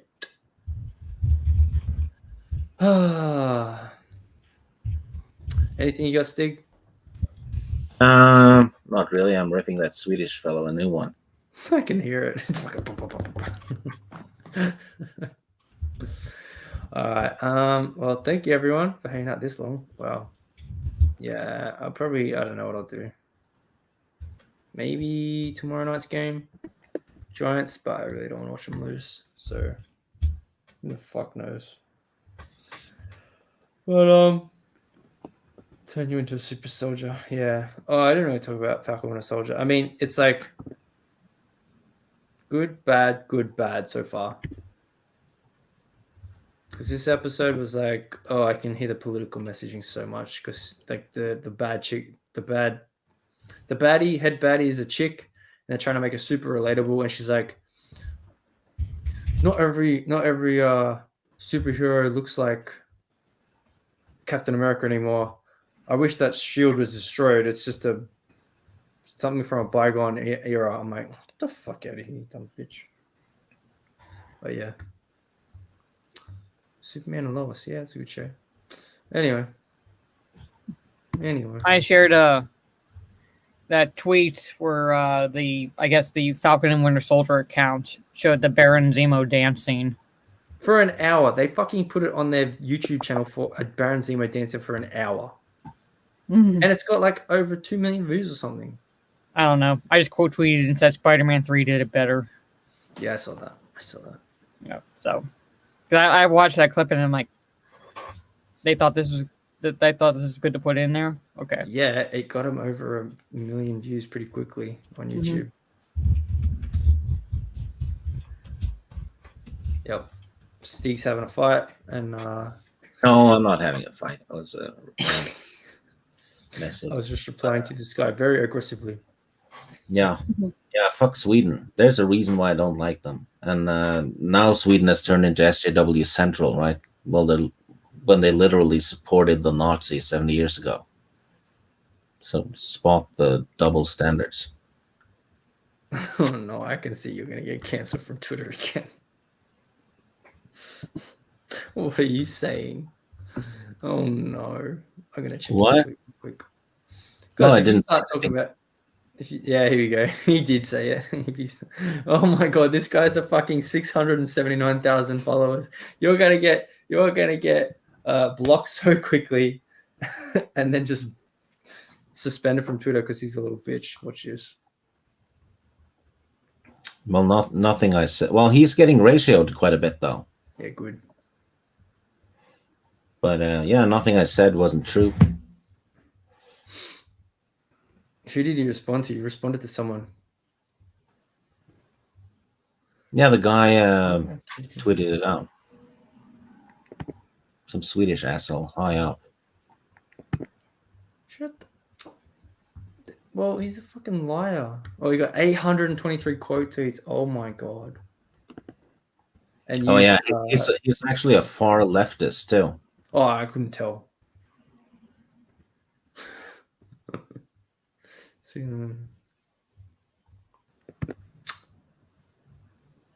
Fuck you at the end. Yeah, just one word. I'm looking at the news article about it, and they are mentioning that. Well, it says, "Charming message from the nation who let hundreds of thousands of German soldiers through their country to help Hitler keep Norway under its iron boot." Did you post that to him? Post it to him. No, someone else has done it. Oh, nice. Fucking assholes. Yeah, it's the former Swedish Prime Minister who said it. This guy, Carl Bildt. Yeah. He's the former PM. Mm-hmm. Oh, God. Well, I guess we've had a few former PMs that haven't done so good. Tim's trying to sign us up to a cult. What are you talking about? What cult? I want to know. I want to join a cult. Oh my god! Yeah, hit me up. Actually, I'll send you one. I want to hear that shit. All right, everyone. Enjoy the outros. Oh no. So, good night, folks. Oh my God. Do not go gentle into that good night. Damn, fuck! God! Damn it, Jeremy! Rage against the dying of the light. No! God! Fucking